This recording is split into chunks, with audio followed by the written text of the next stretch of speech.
Hello. Just getting things set up before I start, so we have about 5 minutes before I really get this rolling. I'm just going to tweet out the link to the stream.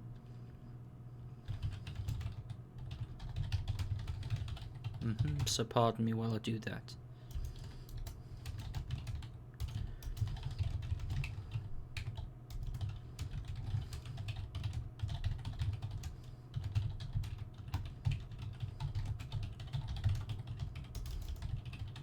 Yep, sorry for the typing.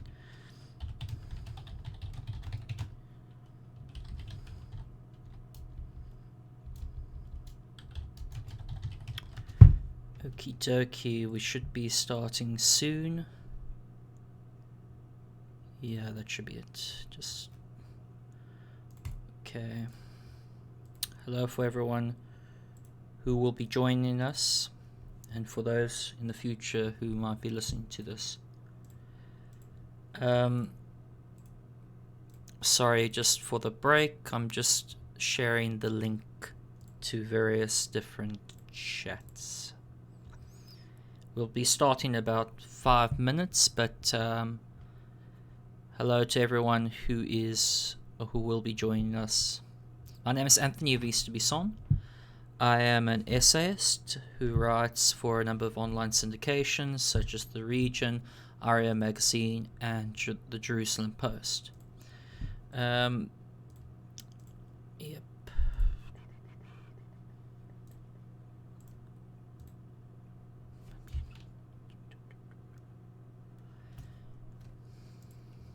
Okay. Cool. It's about 2 minutes, 3 minutes. I'll start in approximately 4 minutes, so I'm just giving people a bit of an introduction to myself first and foremost. For those of you who do not know, my name is Anthony Avice Du Buisson. I am an essayist who writes on the MENA region, or the Middle East and North African region. I mostly write on Middle East in the perspective of minority rights, such as Kurdish rights and Saudi women's rights. This stream is going to be mostly on an overview of the Syrian conflict, just explaining the different positions of state actors and non-state actors. It's not going to go too in detail, as I plan to do subsequent streams where I may focus on a particular topic related to the Syrian conflict and go a little bit more in depth. So this is more an overview.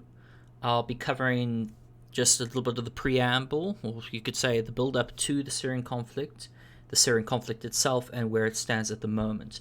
Just for people who need an introduction to it. It's not for all those of you who may be listening with policy expertise and expertise on this nature. You're going to find it a bit simplistic in terms of my explanations. However, I do say that the purpose of that is to make sure that a lot of people can understand it. So there's no point in talking about all these different acronyms without people basically understanding what you're talking about, to put it frank. So for those of you who will be asking questions, I shall be answering them from the chat as well as from Twitter after I've done my explanation and overview. I may address some questions during the stream, only if they pertain to the conflict or pertain to what I'm talking about in the moment. Okay. So with that said, I shall actually start my overview. So I've just got a couple points written down, and I think I shall go for it. Yeah, because it's almost 5 minutes. I don't want to keep people waiting. Okay, here I go. So for all those of you who are just coming in or who have just started watching, my name is Anthony Avice Du Buisson. And this stream, I'm going to be doing an overview of the Syrian conflict. How did it start? What are the state and non-state actors and their goals? As well as the current state of things. It's not meant to be in-depth. It's just meant to give an overview.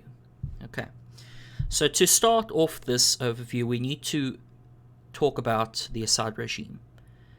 Now, for all of those who don't know where Syria is, it's in the Middle East. It's next to Iraq. It's next to Lebanon, Jordan, as well as Turkey. This country is a unitary state, so that's to say that it has power centralized in Damascus. It's not a federal state, it's a unitary state. Ever since 1971, the Hafez al-Assad and the Assad family has ruled the country. Now, the Assad family are an Alawite family, a Shia Alawite family, that took control in the 1970 to 1971 coup. Hafez al-Assad was an Air Force commander. He took over the country and established his rule. The ideology of the state is that of Baathism, which is an Arab nationalist ideology, an Arab nationalist focus for the country. So to be Syrian, you need to be an Arab, at least in the old days. This family had control of the state from 1971 until present. 1971 to 2000, Assad reigned. He implemented policies such as Arabization in the northeast, notably in the Hazaka Governorate, against the Kurdish minority over there. For a long time, Kurds were not considered citizens of the Syrian state and were instead considered foreigners of the state. The Assad government also ruled with a firm, tyrannical hand. It put down protests such as in the 1980s against the Hama Uprising, against the Muslim Brotherhood. It's an authoritarian, militaristic state. So that's to say that you have the Assad family at the top, okay, and you have a whole security apparatus built around that family to protect its power. And under Hafez al-Assad, there were various different families that were part of a Shia Alawite class, which ruled over the Sunni majority. So that's the ethnic composition and ethnic dynamics of Syria leading up to 2000. In 2000, Hafez al-Assad dies of brain cancer, and his son Bashar al-Assad takes control. Bashar al-Assad immediately puts in reforms, notably to secure, because people forget that reforms don't always have to be in a positive direction. They can also be in a more restrictive direction as well. For Bashar al-Assad, he put in reforms that strengthened his control and his family's control of the country. So he improved the security apparatus, and he made a whole intelligence network centered around him that he built off on what his father had done prior. Now, prior to the Syrian conflict, the country had been growing increasingly more repressive over the years, leading to things such as the 2004 Qamishli riots, which were riots against essentially the Assad regime.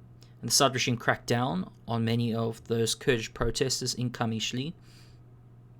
In 2010, 2011, especially 2011, the Arab Spring started to grip the rest of the Middle East. If you don't know what the Arab Spring is, the Arab Spring was this movement for democracy that came around in Egypt, Tunisia, as well as Iraq and Syria, which called for democracy,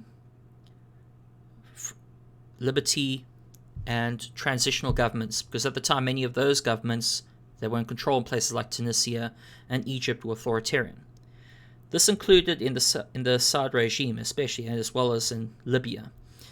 Now, during the early days of 2011, protests started arising asking for, essentially civil protests I should say, asking for democratic transitionary government, as well as for democratic rights of people.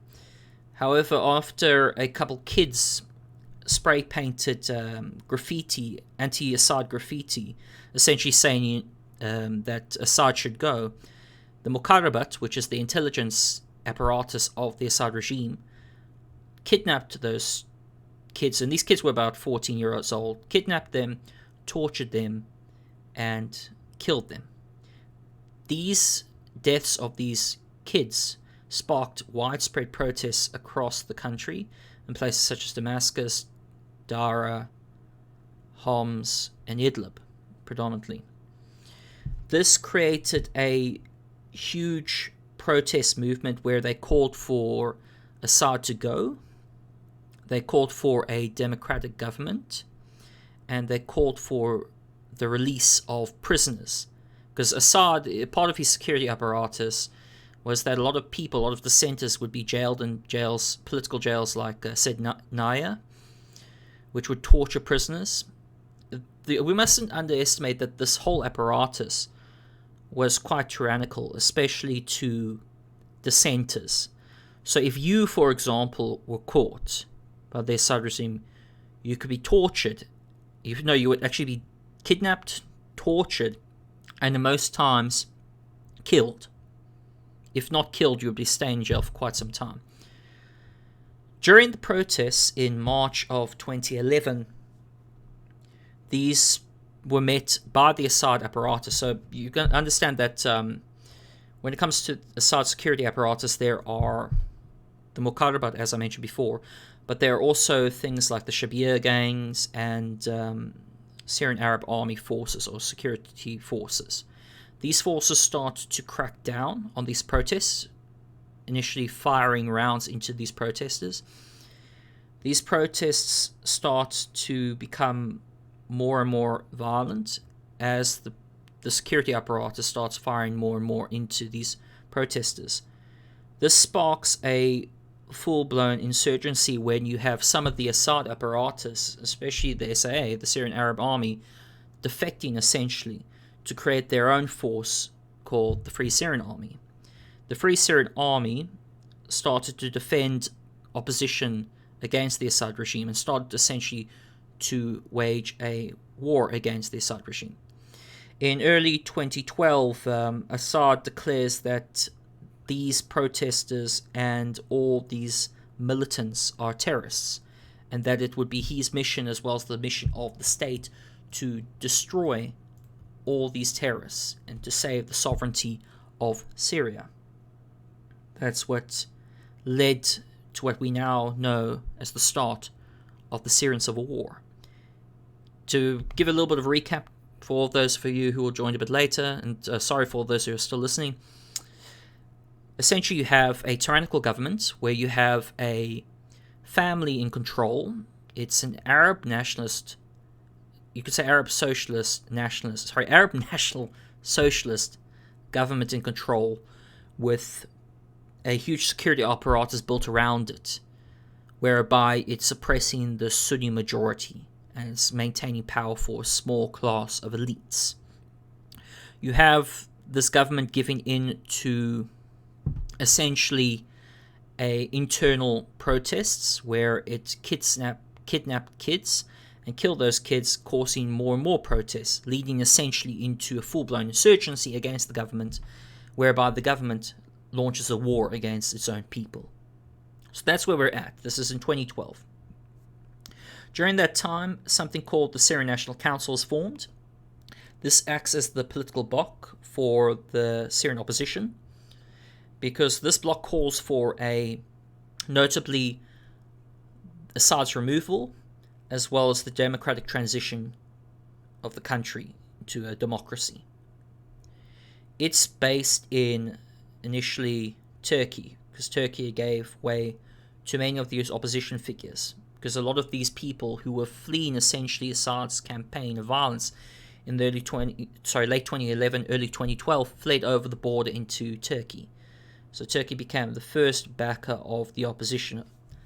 It was only until later in 2013, 2014 that the Syrian National Coalition, which is essentially a united coalition of different political parties that represent the Syrian opposition, came together and became much more of a united front against the Assad regime. But we won't go too far yet. So that's where we're up to in 2012, the start of the Syrian Civil War. Back then, the Assad military apparatus used Shabir gangs, most notably in places such as Hurla region, where there was a massacre by the Shabir gangs that killed over 100 people, for essentially those who dissented against the Assad regime.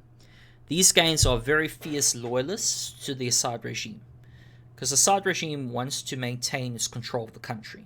It views these opposition as terrorists, and it views its primary goal as to rid the country of terrorism and keep the stability and order and sovereignty of the Syrian government and the Syrian state. That's the notion, really, I guess. Now, to bring it fast, so we fast forward a little bit more to early 2012, after Assad declares essentially war against his own citizens, the Kofi Annan starts to bring forward a process called the Kofi Annan Peace Process, whereby to bring forward a sort of representation for this group and to bring a political settlement between the Assad government and the opposition. Because Kofi Annan wanted to bring peaceful resolution to this now initiated conflict. However, Assad's fanaticism, coupled with his start of military bombing, so what the Assad regime starts to do now is it starts to use artillery, it starts to use essentially the full security apparatus in its favor. So this includes bombing, military helicopters, military essentially raids, and bombings against all targets, including civilian targets. So this includes bombings of hospitals, bombings of civilian centers, and this causes mass violence against a lot of Syrians. Now, if we fast forward a little bit more, we have this opposition force represented by the Syrian National Council and later Syrian National Coalition that is representing the opposition at the moment, the mainstream opposition against the Assad regime. Its forces are the Free Syrian Army. They are engaging in warfare against the Assad regime. The Free Syrian Army is made up of defectors of the Syrian regime who have defected from the ranks of the Assad state apparatus in order to defend civilians against this tyrannical government. On the other side of the map, so if you can imagine that we're talking about the south of the country and the northwest of the country. Now we move to the northeast of the country. There is a movement also growing over there. We're notably talking about the uprising of Kurds in places such as Afrin, Kobani, Kamishli, and Hazaka. Kurds in those parts start to take up arms against the government and push out government forces. Since the government doesn't have much regiments in that area, it pulls away its forces to focus on the main line of fighting, which is in the northwest of the country and in the south of the country. These Kurds are formed underneath the ranks of the YPG, or the People's Protection Units. They are the main Kurdish militia. The party that represents them is the PYD, or the Democratic Union Party. Its ideology is adopted from the PKK's leader Abdullah Öcalan, who is currently jailed in Emirali. The ideology is of democratic confederalism.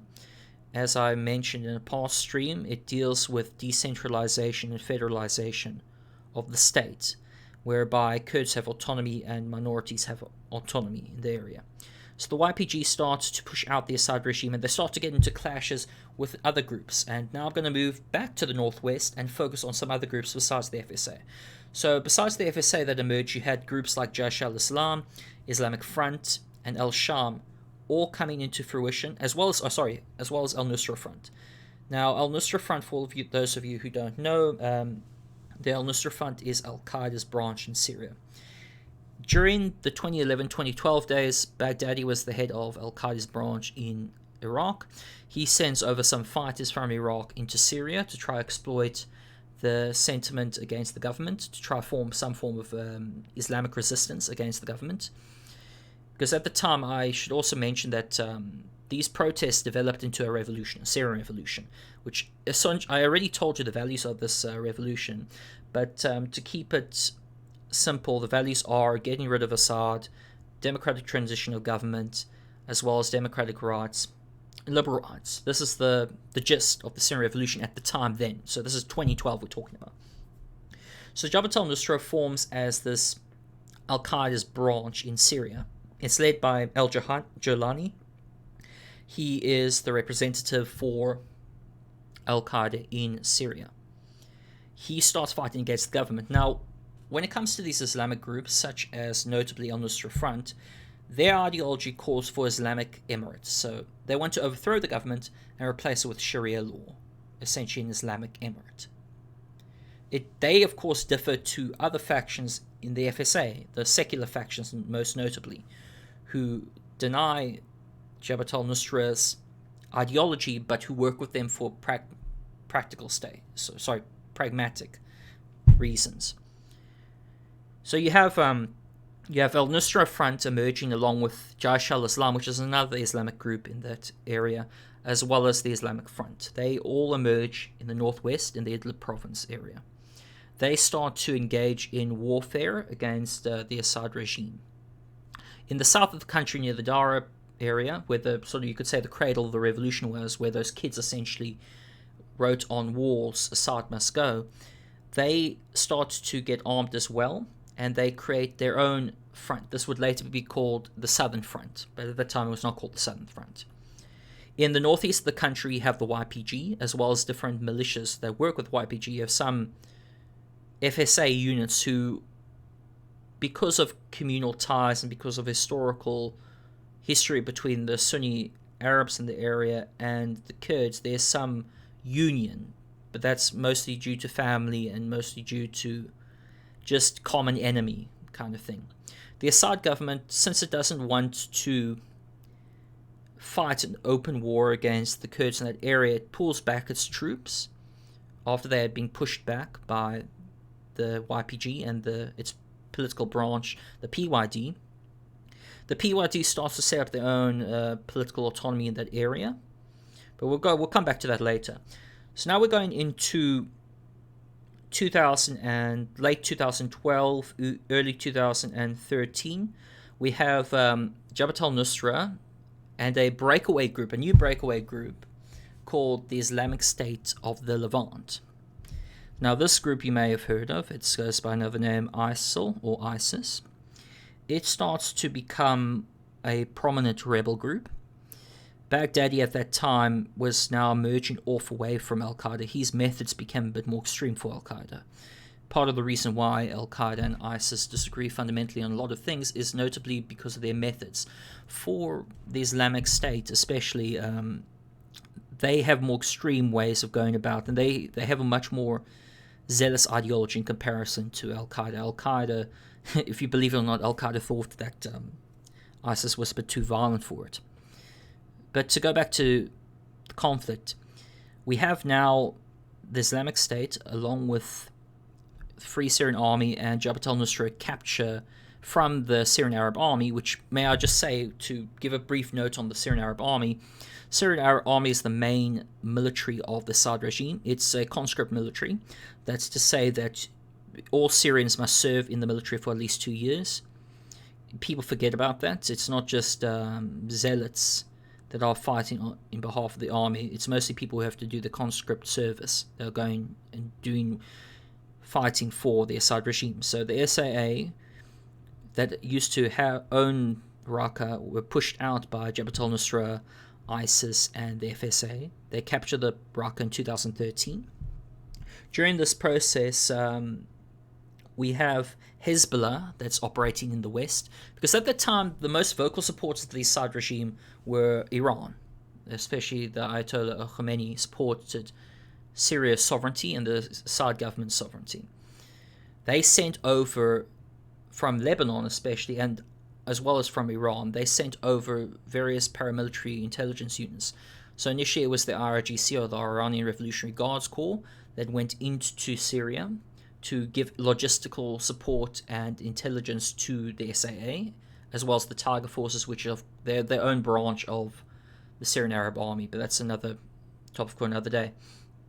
Hezbollah starts now operating on the west of the country, or the east of Lebanon, since they operate predominantly from Lebanon under Nasrallah, because Nasrallah, of course, being a very vocal supporter of the Assad regime, he backs the Assad regime through Hezbollah, and Hezbollah start crossing over into the border into Syria and start fighting with the FSA. The FSA at this point start to get armed by the United States through a secret CIA operations room called Timber Sycamore. Timber Sycamore is the arming of the opposition to force the Assad regime into a political settlement.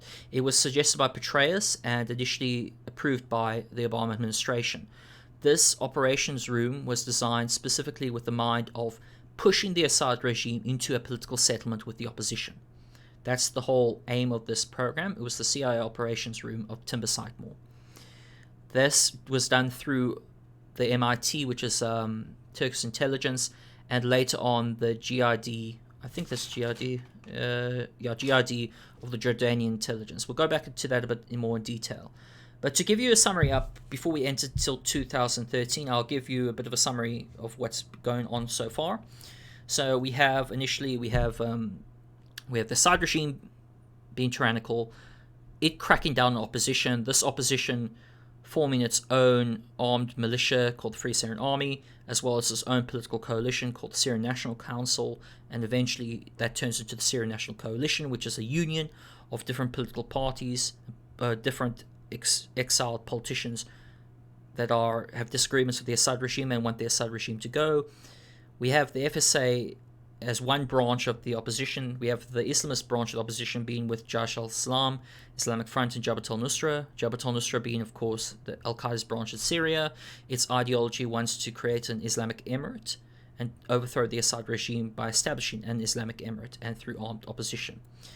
That's one other element of the opposition. Another third element of the opposition is, of course, the Kurdish factions and militias, notably the YPG and the PYD. They start to uprise against the Assad regime in the northeast of the country. However, they don't ally themselves fully, and we'll explain that a bit later, with the SNC. So they operate in the northeast of the country. Jabhat al-Nusra and FSA operate in the northwest as well as in the south of the country, and the SAA are the main military branch of the Assad regime. It's been backed by Iran through intelligence, such as from the IRGC or the Iranian Revolutionary Guards Corps, and it's also been backed by Hassan Nasrallah's Hezbollah. And this is where the state of things are in 2013. Those are the different dynamics. Then we, of course, have the United States that starts to intervene through Timber Sycamore. And this comes immediately after Assad launches not really, I would say that it comes as a result of growing instability happening in the Syrian state. Kofi Annan, former UN Secretary General, he puts forward the Kofi Annan peace process. This peace process aims at bringing the conflict to a political resolution, and it's backed by 17 states in the United Nations. And initially, it's meant to bring the opposition and the government to a peaceful settlement. Okay, so that's where we're up to now in 2013, start of 2013. Start of 2013, we have, of course, in March 2013, Raqqa gets captured by FSA, ISIS, and Jabhat al-Nusra as a union. Because at that time, they worked for pragmatic reasons against the Assad regime. They start to also engage with the YPG because the YPG don't agree with their ideology. Notably, for the YPG, they view Jabhat al-Nusra and the FSA and ISIS as corrupt mercenaries with an Islamist ideology. They start to engage against these forces in places like Azaka, Tamar, Talabide, and other such areas. Initially, they clash with YPG. The SAO also clashed with the YPG in places like Hazaka and Kamishli, especially in Kamishli over security checkpoints. The YPG, or the People's Protection Unions, the main Kurdish militia group, they start to wage little conflicts with the Syrian Arab Army that are stationed over there. Because the Syrian Arab Army do not like the Kurds and they do not like the YPG. I'll explain a bit later on that. Now we go return back. They capture Raqqa in 2013, March 2013. And just a couple months later, we have the Ghouta chemical attack in August. I think it's August 21st of 2013. Assad uses chemical weapons for the first time in the conflict against civilians in eastern Ghouta. Now, for all of those you don't know, the Assad regime uses chemical weapons as part of its military campaign. It's actually a part of its military tactic to use chemical weapons. The Obama administration did a whole speech on maintaining a red line and encouraged the Assad regime to allow weapons inspectors as well as the OPCW into the country. The Assad regime was very reluctant to do so. But anyway, now you have to remember that during this time, towards the end of 2013, we have ISIS becoming a major issue for the Assad regime as well as for the opposition and for the YPG especially, as well as the Kurdish groups in the northeast. As ISIS starts to consolidate gains in Syria, they also consolidate gains in Iraq. This culminates in June of 2014, just before, I would say, actually no, just after Assad wins re-election. Because I've just got to say that when it comes to the Assad regime, they don't really have democratic elections. They're more fig leaf elections. For example, opposition groups aren't allowed to operate unless with the government's approval. There's a lot of opposition activists who are jailed or exiled. They can't directly attack the Assad regime, and the Assad regime has de facto longevity in the state. It's a part of the constitution to allow this family to maintain power in the state. Now we have, during this time as well, Turkey starts to be a huge backer of the Free Syrian Army along with Qatar. Qatar helps the SNC open up a room in Doha, in Qatar, open up an office essentially for the Syrian National Coalition. They start to also give large funds to the Syrian National Coalition, as well as the United States and various other, as well as the United Kingdom, gives money to the Syrian opposition. These opposition groups now are organized somewhat under the banner of the SNC. However, due to the other elements of the Islamists that I mentioned before, so we're talking about Jaish al-Islam, the Islamic Front, all these other different groups, they started to have internal fighting with the Free Syrian Army, the more secular elements of the Free Syrian Army. There starts to be internal fracturing amongst that group of individuals and fighters. This does culminate in a much more weakened opposition. However, the opposition is still quite strong at this point. It actually brings the Iranian regime to intervene much thoroughly into the country in 2014. They start to intervene through military means. Because they had already been sending the Assad regime IRGC intelligence agents, but now what they're doing is that they actually send troops, like 10,000 IRGC personnel and Quds forces into the country to back the Assad regime and to organize the Assad regime's army.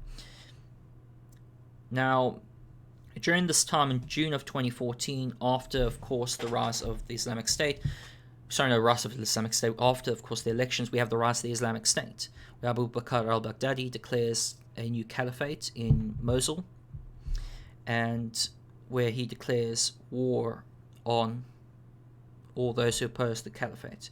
This is where we have the more darker days of the conflict, where we see a lot of violence, the beheading of James Foley, the beheading of a number of humanitarian workers. We see large expansion in and around places like Raqqa, because Raqqa in 2014 gets consolidated by ISIS because they essentially kick out. They kick out. They kick out. Who do they kick out? Sorry, they kick out Jabhat al-Nusra, and they kick out. Question. Sorry, 1 second. Check. Yeah. Sorry for everyone. Just updating my stuff at the moment. Okay, cool. Okay, now I'm back again. Okay, sorry. Now, this is where the more bloody days come of the conflict, where they behead journalists like James Foley, they behead humanitarian workers, they release the footage and this propaganda on the World Wide Web. During this time as well, we have the beginning of the United States' intervention really fully into the conflict now. And they intervene through Combined Joint Task Forces Operation Inherent Resolve, which is the operations room which for the coalition of 60 plus nations in their fight against the Islamic State, which is formed really in September of 2014. At this point, Obama sends more funds to Timber Sycamore as well at the same time. More funds are presented to the CIA, where the opposition now are getting more supplied by Turkey's intelligence branch as well as the Turkish military. And in the south, the Jordanian intelligence is organizing the southern groups into the southern front. Hold on a second. The southern front starts to push more against the Assad regime in the Dara Governorate, as well as some parts of Damascus. the Assad regime at this point is receiving a large amount of assistance, really, from the IRGC, because at this moment it's in a very fragile state. It's gone to the point of using chemical weapons, as I mentioned, Al Ghouta a couple of months prior, and now it's really worrying about its state of play. Because as for the Assad regime, it does not want any of these political entities gaining some form of autonomy. Because what the opposition groups are asking, essentially, is that Assad be removed from power and that there be a transitional government put in place. Whereas the YPG, along with the PYD, are asking for a you could say, democratic and federal project for Syria, which is more federalized and more, you could say, multi-ethnic. So they are ones to essentially undo the ideology of Arab nationalism, which had plagued the state for decades, almost a century, I should say. Well, actually, no, more decades. Over half a... Yeah, it's for quite some time, let's put it that way. So what the Assad regime now starts to do is it starts to launch its campaign of violence through its dropping of barrel bombs on cities, and it starts to target civilian centers, because what a lot of the time as well, and this is what must be noted as well, is that Jabhat al-Nusra and Jaish al-Islam, as well as the Islamic Front, are also fighting along with the FSA, and they themselves are brutes. Like, they are very violent towards the SAA, they behead them, they kill them, and this only fuels Assad's narrative and to his own people that, look, these are terrorists, you mustn't trust them, they are trying to undermine the Syrian state. And Assad uses that narrative from the start, and what he does as well is that part of the reason why Giuliani, for example, became head of Jabhat al-Nusra was because he was released from prisons like Sednaya. Because what the Assad regime did as a political mechanism to the world is it released prisoners from its jails, especially political prisoners, Islamist political prisoners, to dilute the opposition, to make, essentially, to muddy the waters of the opposition. Why did it do that? To make sure that for international observers, it would be a case of, okay, here's me, or here's the terrorists. So this false dichotomy that's creating. But to get back into the point, in 2014, during the siege of Kobani, because one of the places that is besieged by ISIS, because ISIS is rapidly expanding from Raqqa now, it's pushing into Kurdish territory. It pushes right up into Kobani. And at Kobani, it sieges the small Kurdish city. The YPG get help from the Peshmerga and other such groups to fight back the regime and to fight back the Islamic regime of ISIS. This help is more fueled by a sense of survival. I mean, at the head of at least head now of the Syrian Democratic Forces is Muslim Kobani.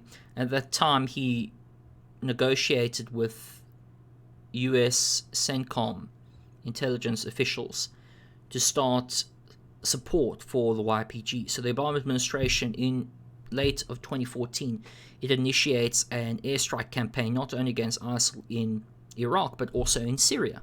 And that's when the United States starts to back the YPG. And it's because of these airstrikes, along with a concerted effort of Kurdish forces, that ISIS is pushed out of Kobani.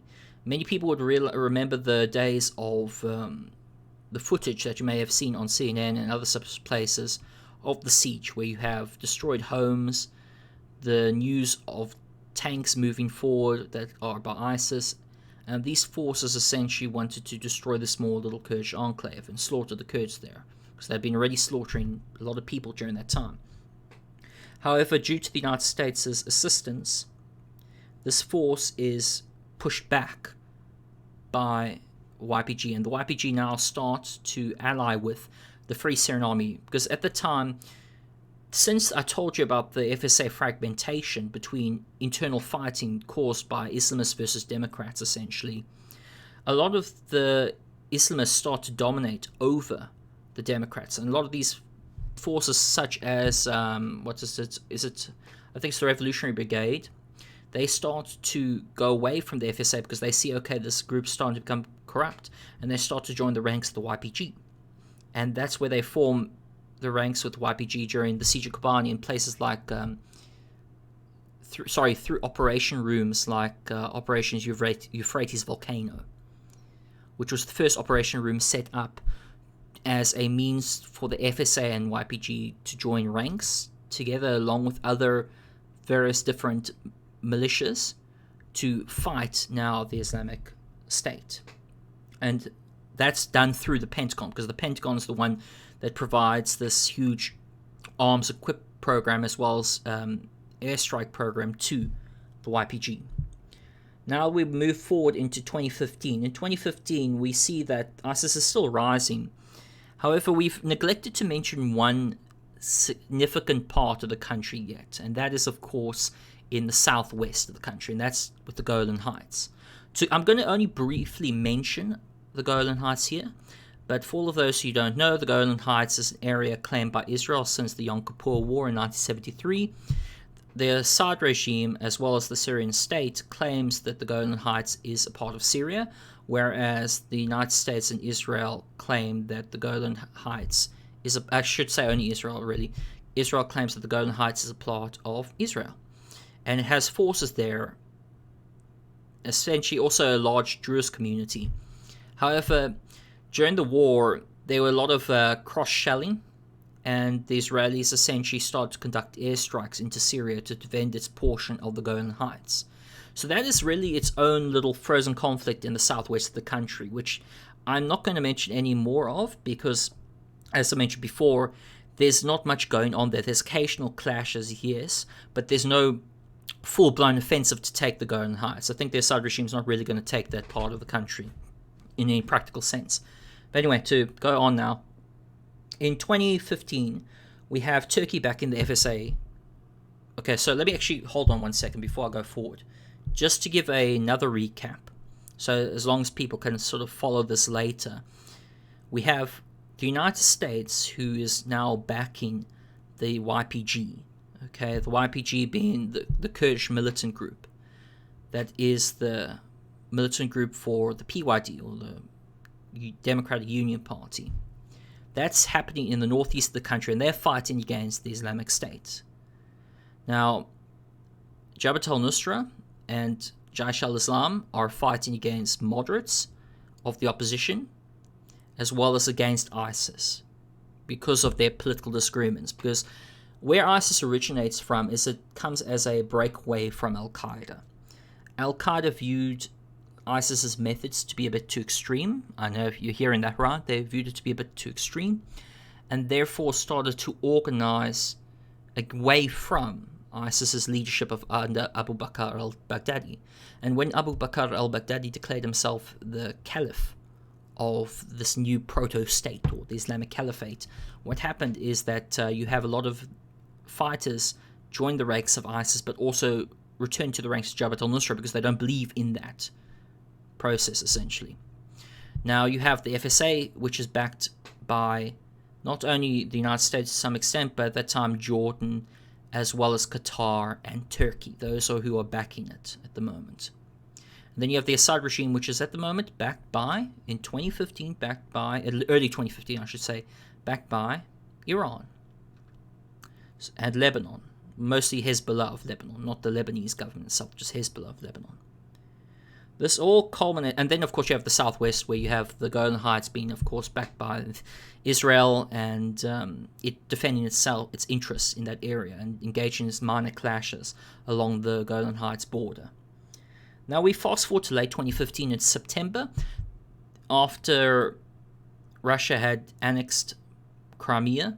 Russia turns its sights on Syria and finds that the Syrian government is not maintaining a huge benefit or huge fight.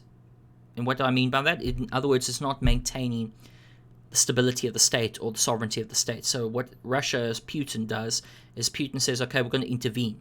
So in September of 2015, the Russian government sends over special forces as well as military police to start training and to start organizing the Syrian military, as well as sending its own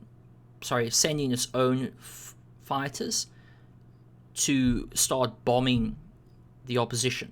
So this is where you get the first sight of Russian planes backing the Assad government. and they start to do massive airstrikes. I must say that this is a huge development in the conflict at the time, because at that time it was believed that the Assad regime may not last any longer than a couple months. However, when Russia intervened, and it did so primarily to get itself out of its own political troubles regarding the annexation of Crimea, as well as to undermine the United States, because since the United States had been intervening under the guise of fighting the Islamic State, Russia starts to intervene to protect the government of Syria. Most likely to protect its interests in Latakia and Tartus, where it has a military base and a naval base respectively, as well as air base. So that's the state of play at the moment. You have Russia and Iran backing the Assad regime. You have Turkey, Qatar, and the United States backing the opposition. And then you have the Islamic State and Jabhat al-Nusra, as well as all these transnational terrorist organizations running around the states, to put it that way. Now, in late 2015, the United States organizes the YPG, along with those FSA components that I told you about, the Free Syrian Army components, as well as new components from the Syriac community, most notably the Syriac Military Council, because at that time, the Syriac community felt threatened by the rise of ISIS, and a lot of other communities felt threatened. So they banded together, whether it be the Al-Sanadin forces, which are Arab forces sent from the Al-Shama tribe, because in the Jazeera Canton, and it's the northeast of the country, you have various different Arab tribes that operate. These Arab tribes are more pragmatic, if anything. They worked with the Assad regime, ISIS, and of course later the YPG. They saw ISIS as a threat essentially to their power, so they start sending their own fighters to fight with the YPG or Al-Sanadin forces, and the Syriac community starts sending their own fighters under the Syriac Military Council and the Ba'ath Iranian Women's Protection Units, or HSNB and MFS respectively. They start to form ranks together, and in late 2015 we have the formation by the United States assistance of the Syrian Democratic Forces. So in late 2015, around December 2015, we have the formation of the Syrian Democratic Forces.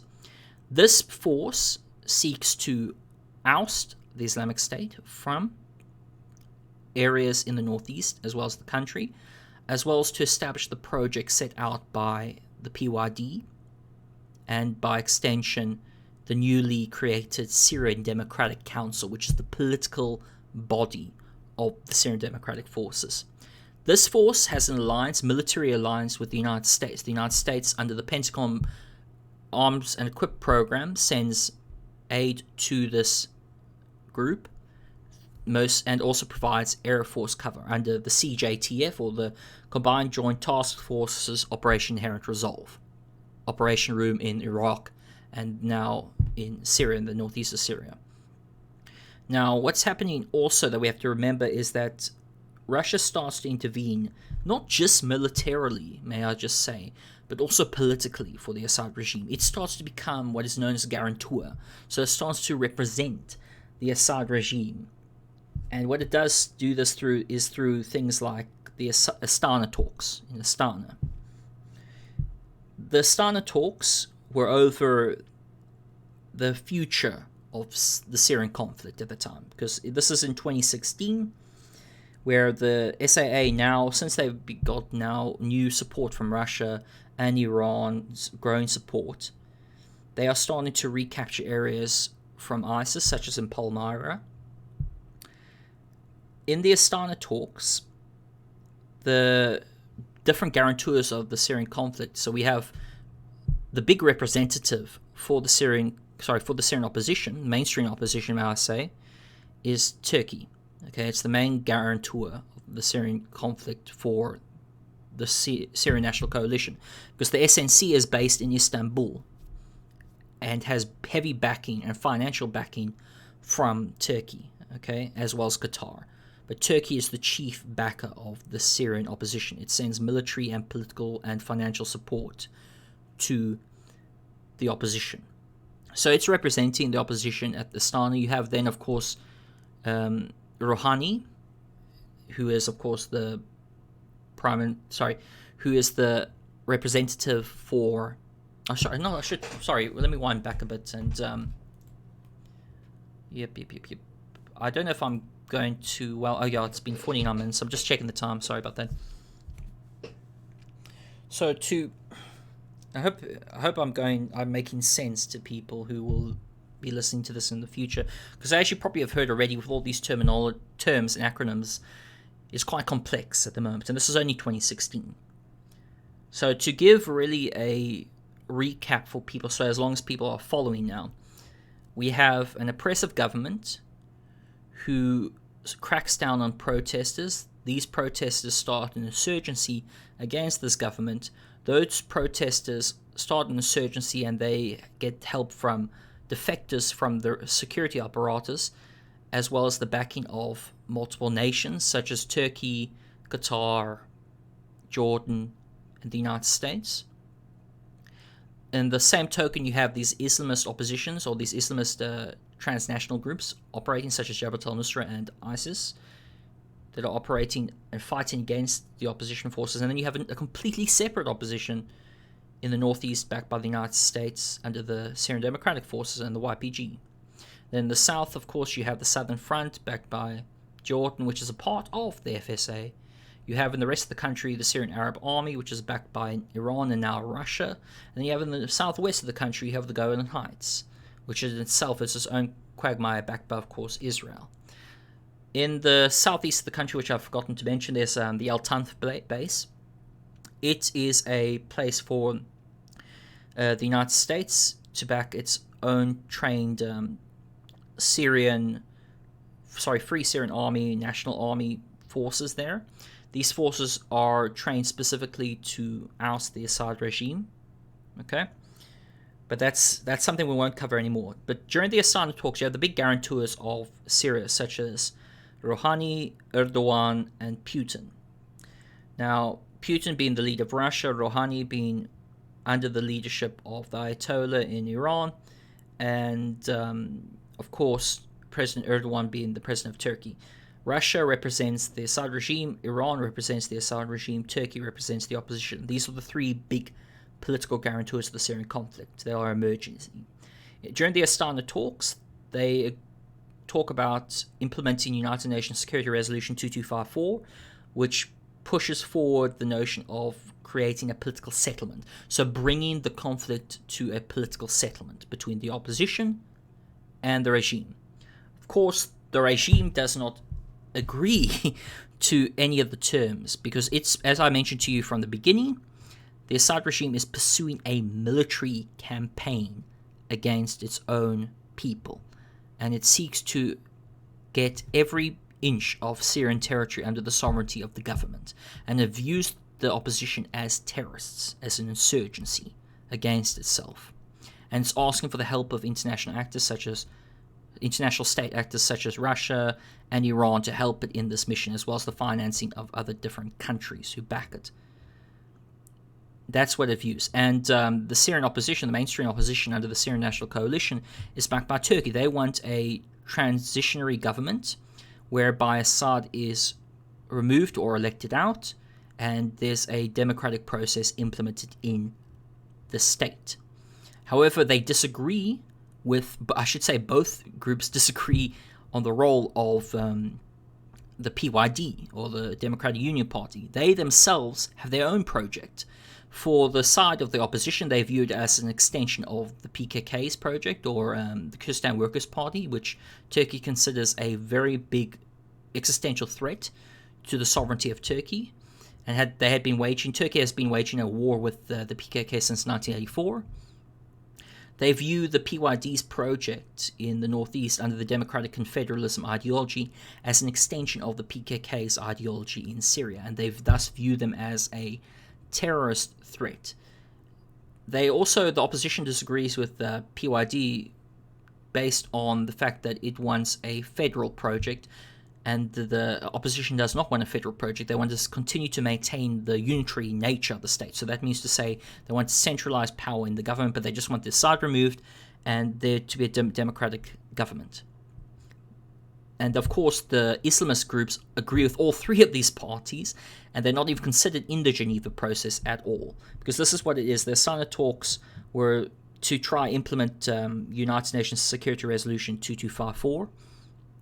The only parties to this were the government, represented by Russia and Iran, as well as the opposition represented by Turkey. Every other external group, such as the PYD, ISIS, Jabhat al-Nusra, were all excluded from these talks, which, as you can imagine, if you have 1/4 of the country, which is essentially what the PYD had, and does have to some extent still, you would imagine that, that's a quarter of the country that's not represented in this peace process, which, as you can imagine, that causes obstacles.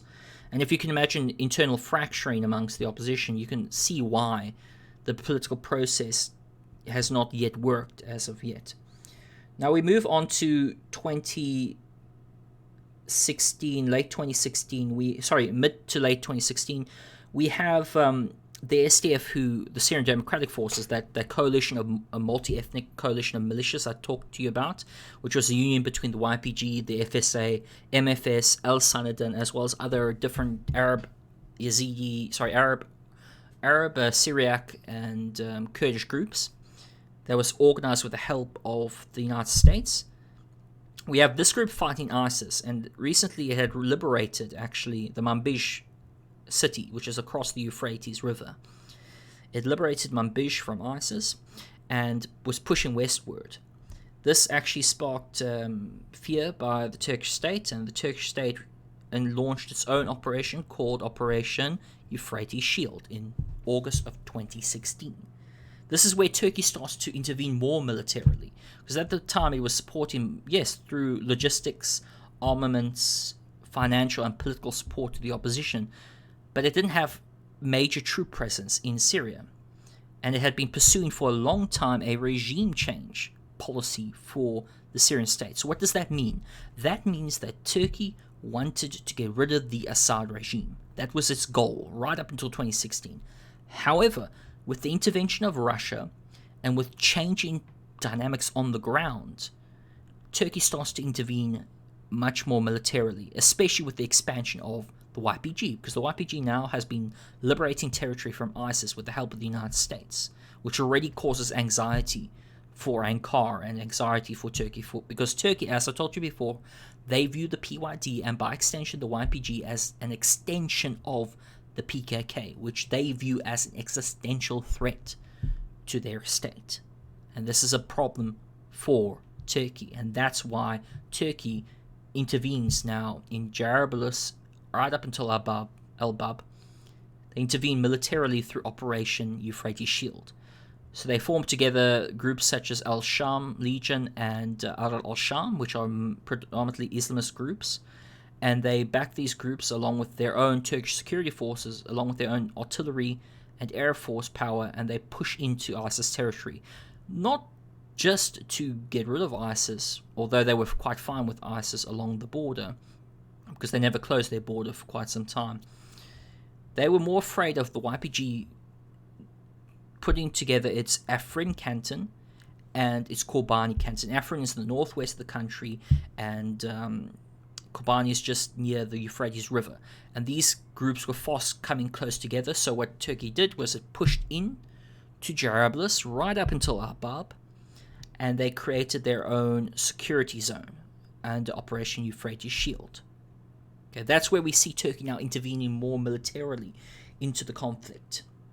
Now, at this time, what happens is, since Assad's now gaining heavy support by Russia, he's allowed now more to launch huge military campaigns. As I mentioned to you, he captured Palmyra and other such cities. But he also captured, more importantly, he captured in late 2016, after years of a siege, he captured the city of Aleppo, which I believe was a turning point really for the war, because it signified a huge change and shift in who was winning the war. Because prior to 2016, around about early 2015, you could say that Assad was on his last legs against the opposition.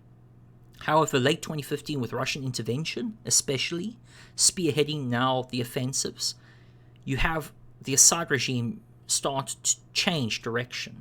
Okay, they start to now become much more assertive, and start to win and capture more territory. And this being, of course, in December, Aleppo falls to the Assad regime. And it falls after a huge loss of people. Over hundreds of thousands of people died during the siege in Aleppo. Okay, it ended with essentially an agreement brokered between Turkey and Russia to pull out forces from Aleppo, and a huge military offensive win by the Assad regime. This is what happens in Aleppo when it falls. This actually was the first time where I started to change my position on the Syrian opposition.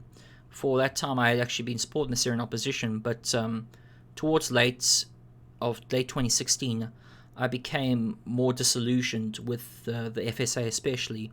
And the FSA, what it started to do, since it fragmented so much and actually started to become much more corrupt and more Islamized, I started to not want to support the FSA anymore. I support, of course, the revolutionary principles of overthrowing Assad and implementing a democratic government, but sadly, what has happened, especially during the Aleppo siege, is that you could see the breakdown of FSA forces and the weakness of these forces against SAA forces. Because what you got to remember is that Aleppo is divided between the Assad regime, the YPG, and at least at that time, early in 2016, the opposition.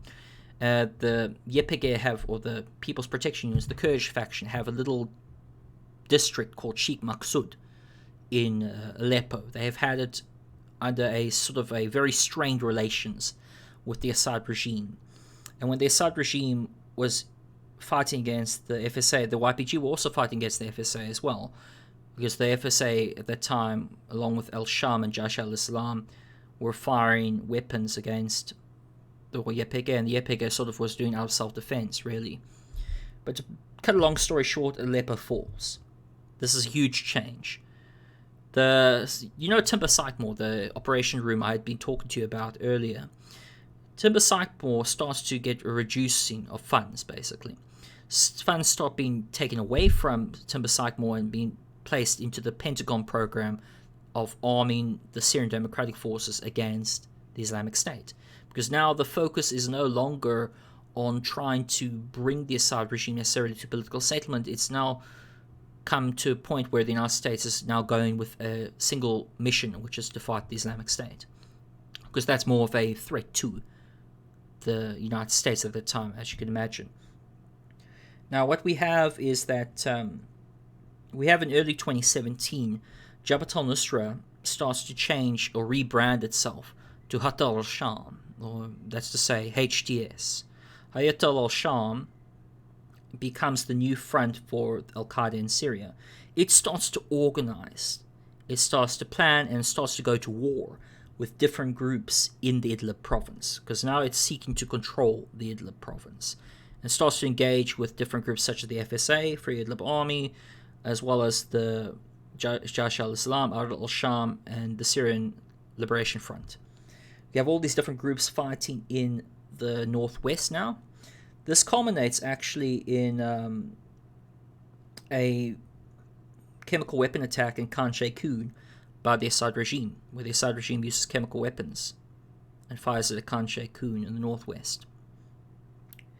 Now, during this time of 2017, you have JTS, or Syrian Liberation Front, and HTS, or Hayat al-Sham, which is the rebrand of Al-Qaeda in Syria, clash with one another for control over Idlib. For Hayat al-Sham, they want to implement their own Syrian Salvation government, and this government wants to establish an Islamic emirate, as I told you about earlier, because Jabhat al-Nusra's whole ideology and the reason why that they want to get rid of Assad is to establish an Islamic emirate. They differ to the mainstream opposition based in Istanbul, or the Syrian National Coalition, because they don't want a transitionary government. They don't want a democratic government. What they want is an Islamic emirate. It's that simple. That's what they want. That's what they state. And they went to war, of course, with ISIS and other groups. However, because of clashes and internal fighting, because this is the stage, because in 2012, the FSA was quite a united organization. It was a united force, central leadership. However, with the rise of Jabhat al-Nusra and the rise of the Islamist factions and the Islamization and corruption of the opposition, what you have essentially is the splintering of this opposition. It becomes weak, essentially.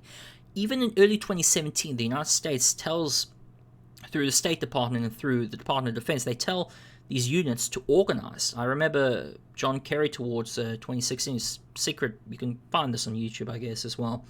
He talks to opposition members and says that the United States doesn't want to really engage much in the conflict, as you can imagine, because the only reason why the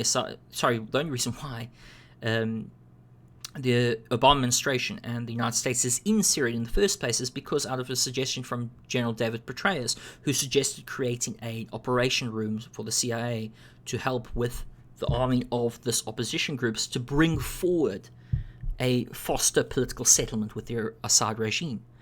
Now, because there was no progress on this front, and because the opposition fighters became more and more splintered, and because weapons were falling in the hands of Islamists, what you have now is the United States saying to one another, they say, okay, we can't do this anymore. They actually tell the secular factions to organize and to oust the Islamist factions that were growing in the opposition. And basically the parties and the militants can't do this because the Islamist factions are stronger than the secular factions in the opposition. This all culminates in late 2017, where the CIA program, Timber Sycamore, was actually cancelled completely.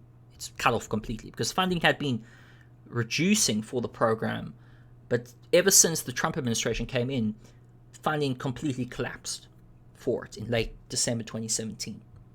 However, before we get to that point, we have to also mention the fact that during this time, you have Operation Wrath of Euphrates being launched by the Syrian Democratic Forces, because now the SDF are really building up their numbers, and the United States are really helping them through logistics, military, as well as air force power. They have all their artillery forces, and they have their special forces helping the Syrian Democratic Forces, helping training them through the process of by, within, through, which is a process that the Obama administration had started in 2013, where you essentially lead from behind. You train indigenous forces to allow them to have the lead in military affairs. And the Syrian Democratic Forces actually were a good example of BWT, or by, within, through operational approach. Because with the Combined Joint Task Forces Operation Inherent Resolve, which is of course the operation against the Islamic State in both Iraq and Syria, you have the United States training these groups through special forces and providing only the limited amount of intelligence that they can potentially for the group to fight against the Islamic State. And what happens in 2017 actually is that after months of this offensive, this Operation Wrath of Euphrates, you have essentially Raqqa being taken by the Syrian Democratic Forces after a huge bombardment by airstrikes, artillery, as well as close quarter fighting within the city. It's a very rough, I remember those days. I remember it's a very rough, brutal fight. The city was almost, I would say over 85% of the city was destroyed. It's because ISIS had turned that whole city into a rat trap.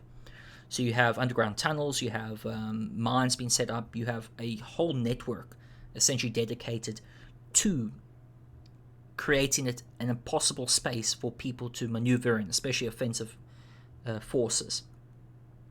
And that's when you have actually tensions begin also in 2017 between the United States and Turkey, because Turkey, as I told you before, Turkey views the YPG as an extension of the PKK.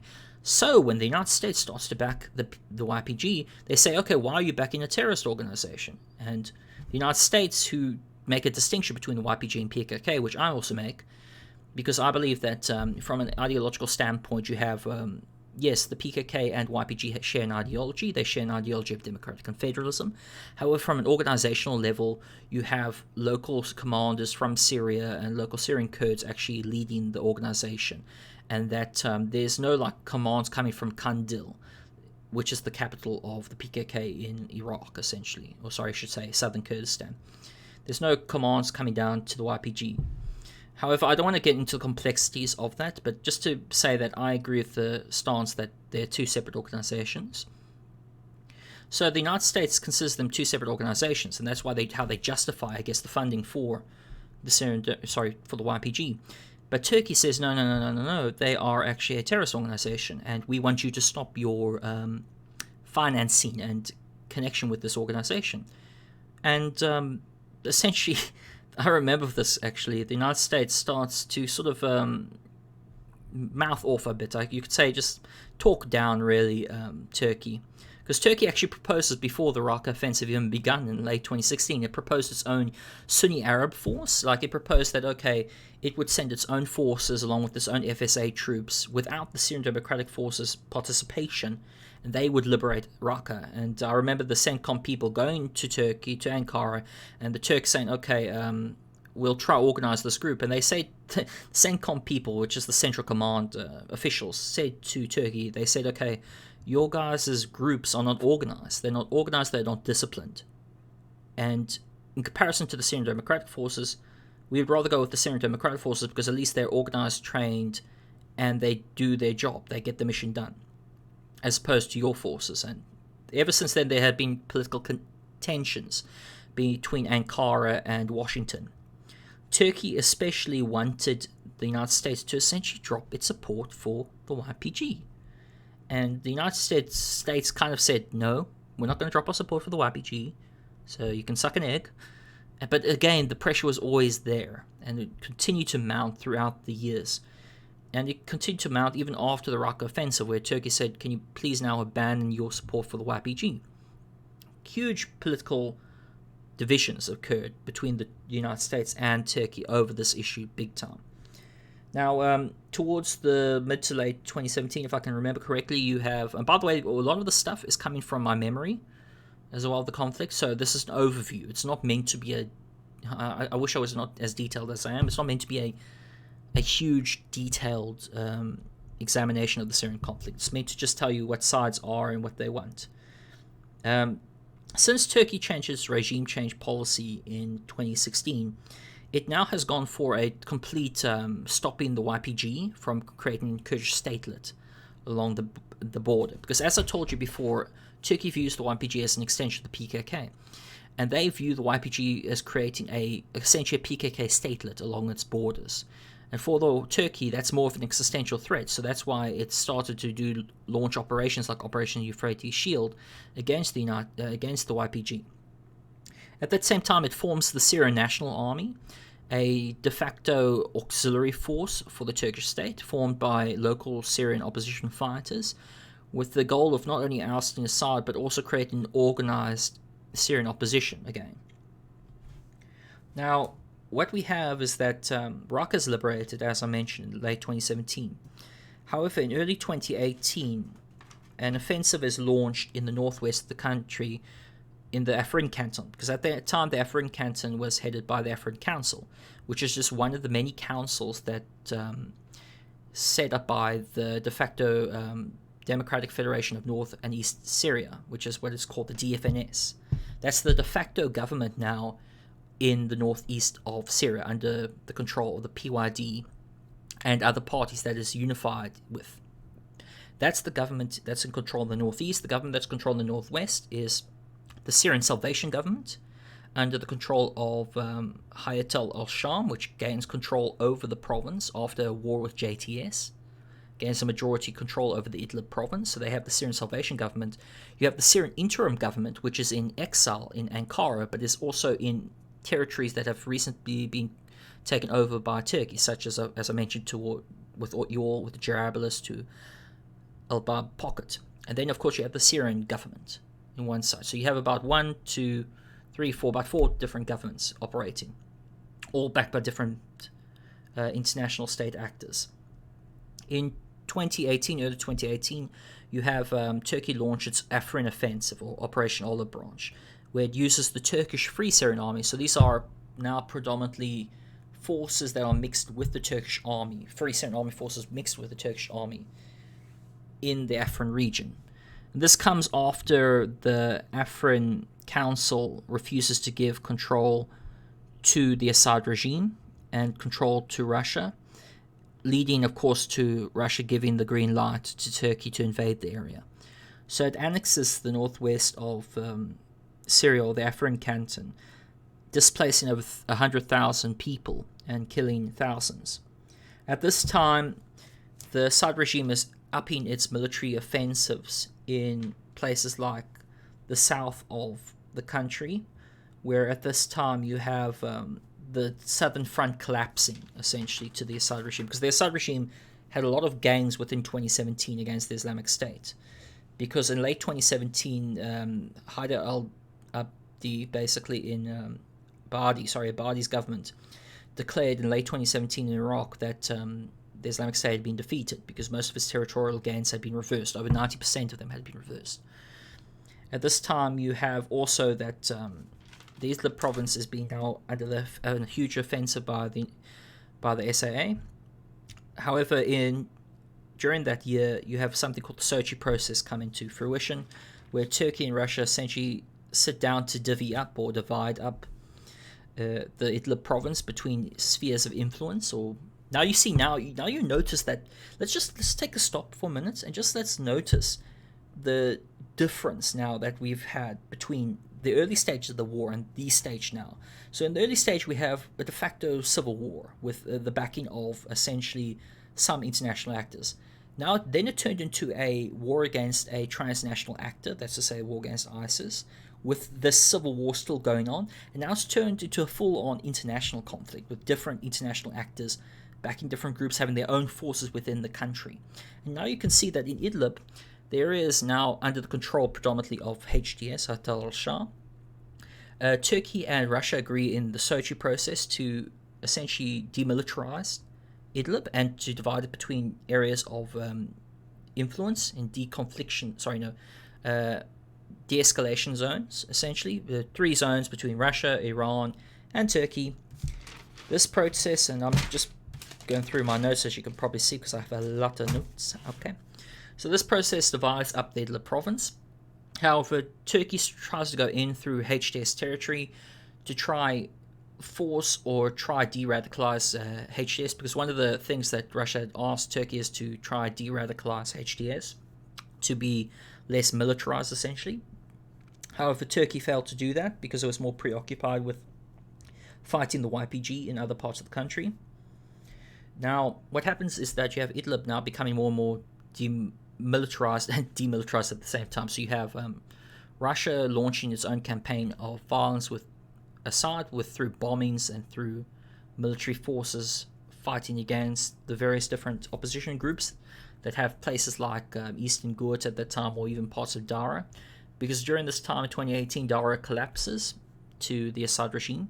It's actually the cradle of the revolution essentially collapses to the Assad regime. It's captured. The southern front essentially not only collapses as well, because the Jordanian intelligence is getting tired, really, of the Assad regime, and tired of the war in general.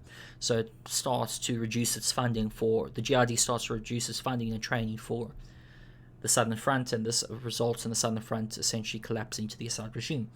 You have Eastern Ghouta that's also falling to the Assad regime.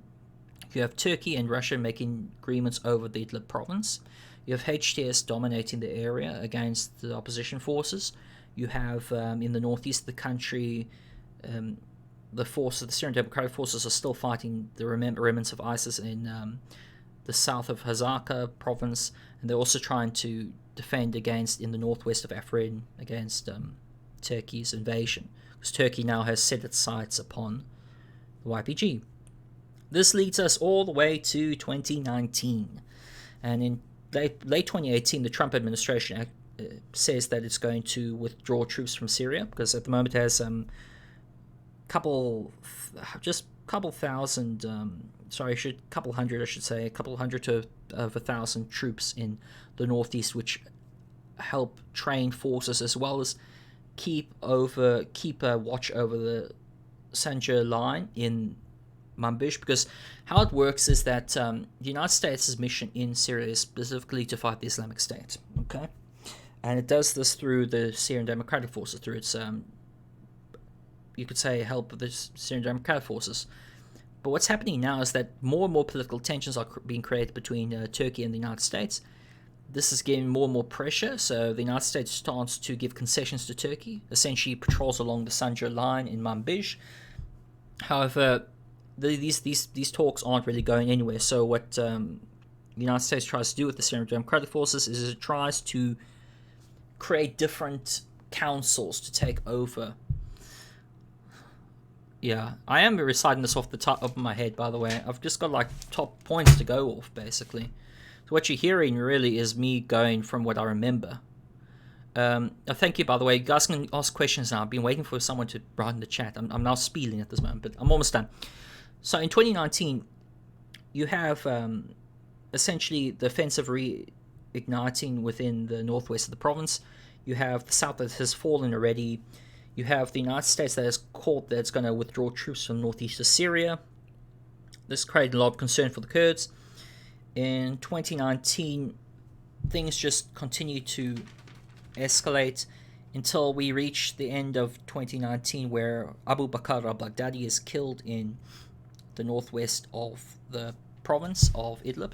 Because in Idlib we have now an offshoot of Al-Qaeda. I think it's Al-Dini or something like that, offshoot of Al-Qaeda in the northwest of Iraq.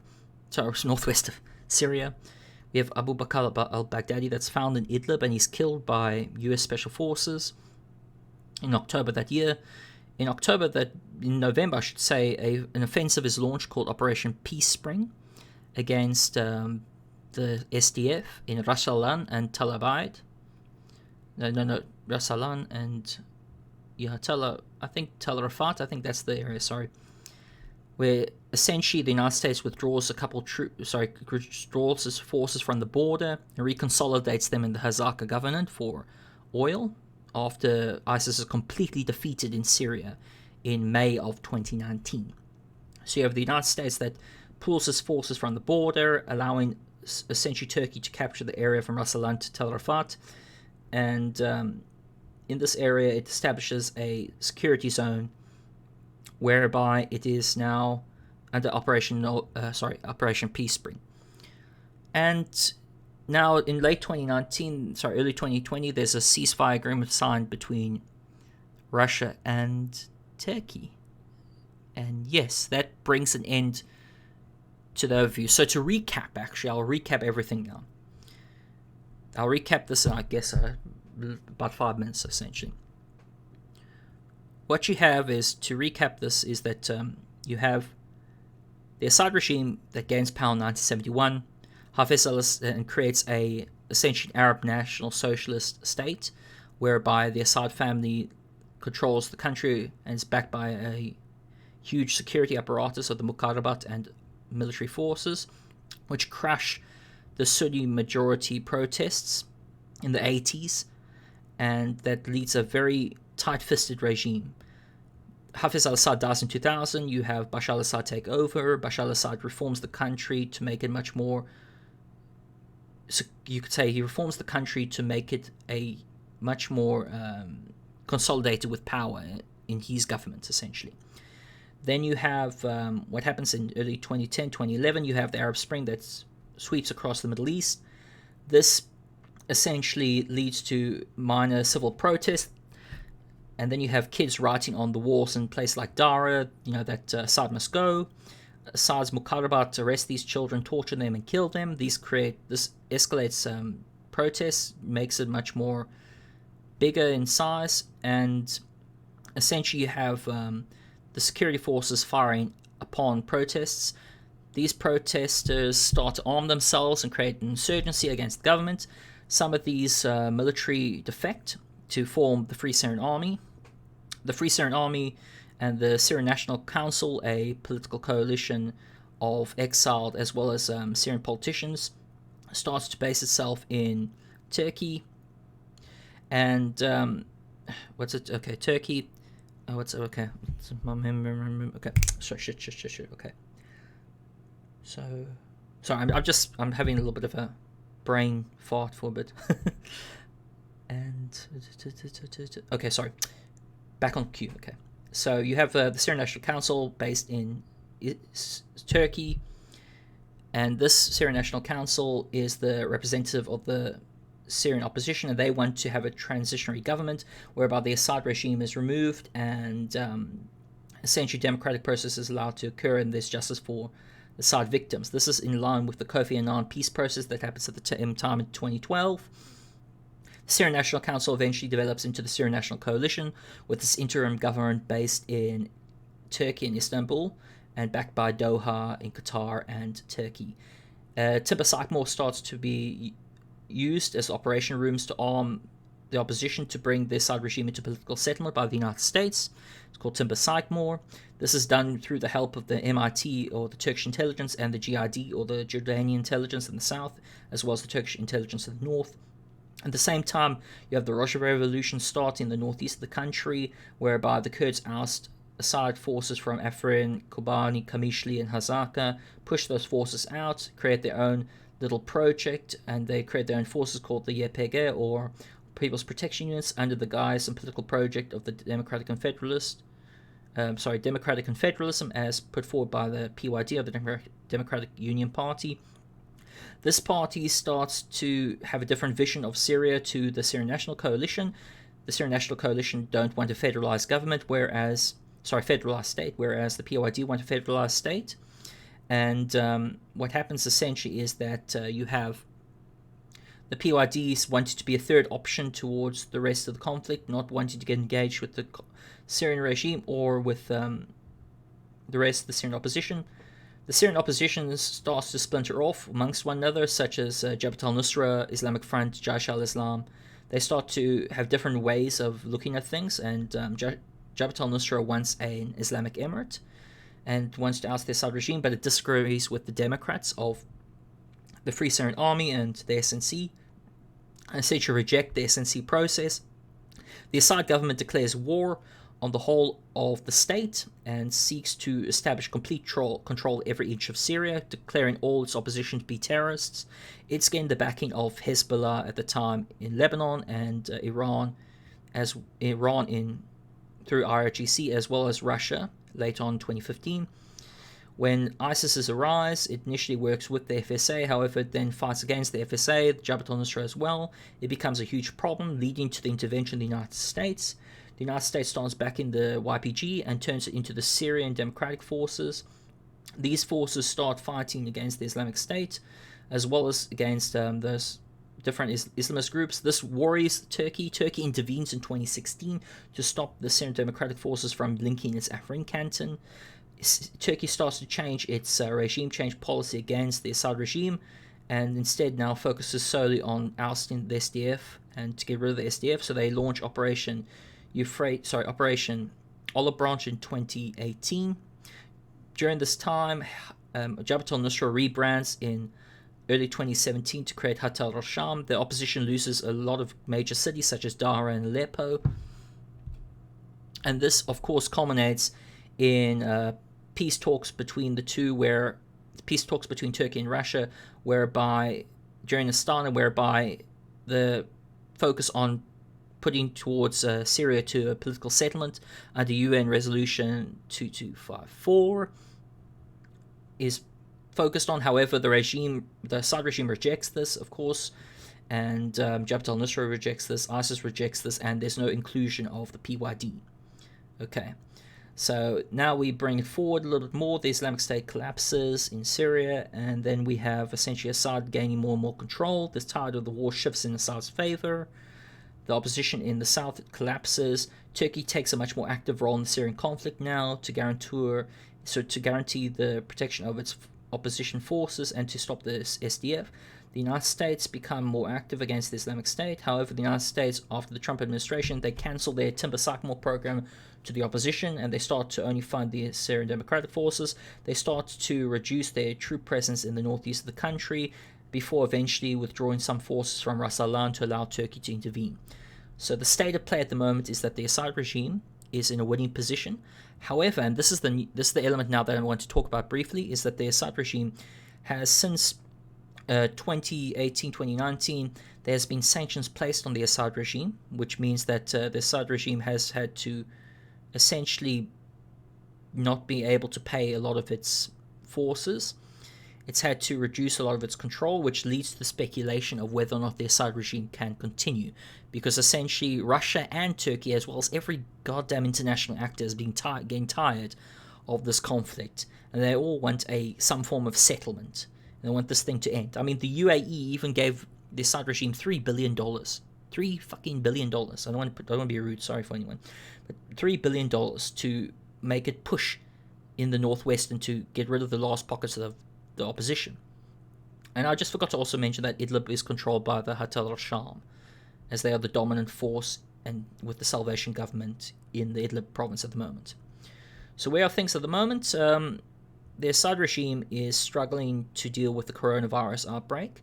It's struggling to survive under sanctions. There's been speculation of whether Russia will continue to back the Assad regime, because initially Russia only came in to not only to break its political isolation after the Crimea annexation, but also to make sure that it protects its interests in Tartus and Latakia, mostly its naval and military and air force bases.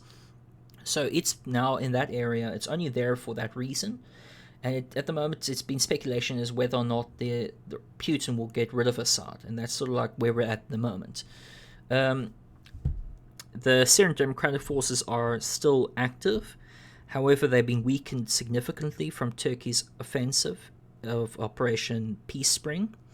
And we also have the Syrian National Army still operating. However, a lot of their troops have been sent to Libya, because Turkey has found it in its interest to back the GNA in Libya. That's a whole entire kettle of fish, which I shall not touch. I'll just tell you that they've sent a bunch of forces over there, which has weakened the opposition. HDS still maintains control over the the province of Idlib. Okay, and we have the Assad regime, which is continually again weakened because it can't essentially maintain its offensives. You have a tired Russia that doesn't know what to do. It's essentially gone to ceasefire with Turkey, which is also more interested in securing its security zones than anything else.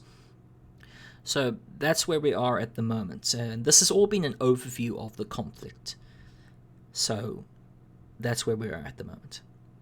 Okay, I'll do future videos where we're a bit more detailed on this, because at the moment I tried to explain my best, an overview, a very big overview now of the conflict.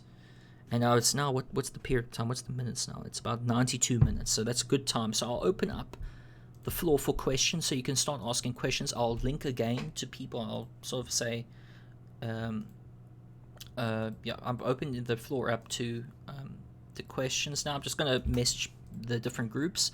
So I am opening up for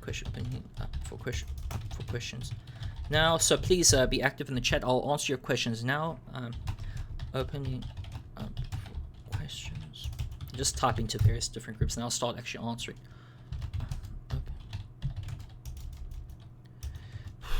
Questions. So don't worry. Thank you for all those of you who actually tolerate my spiel.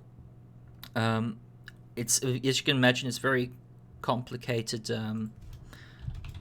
topic matter, and honestly, a lot of this I actually had to make notes on some of the things because I've forgotten some of it, as you can see, because it's just all a web of information.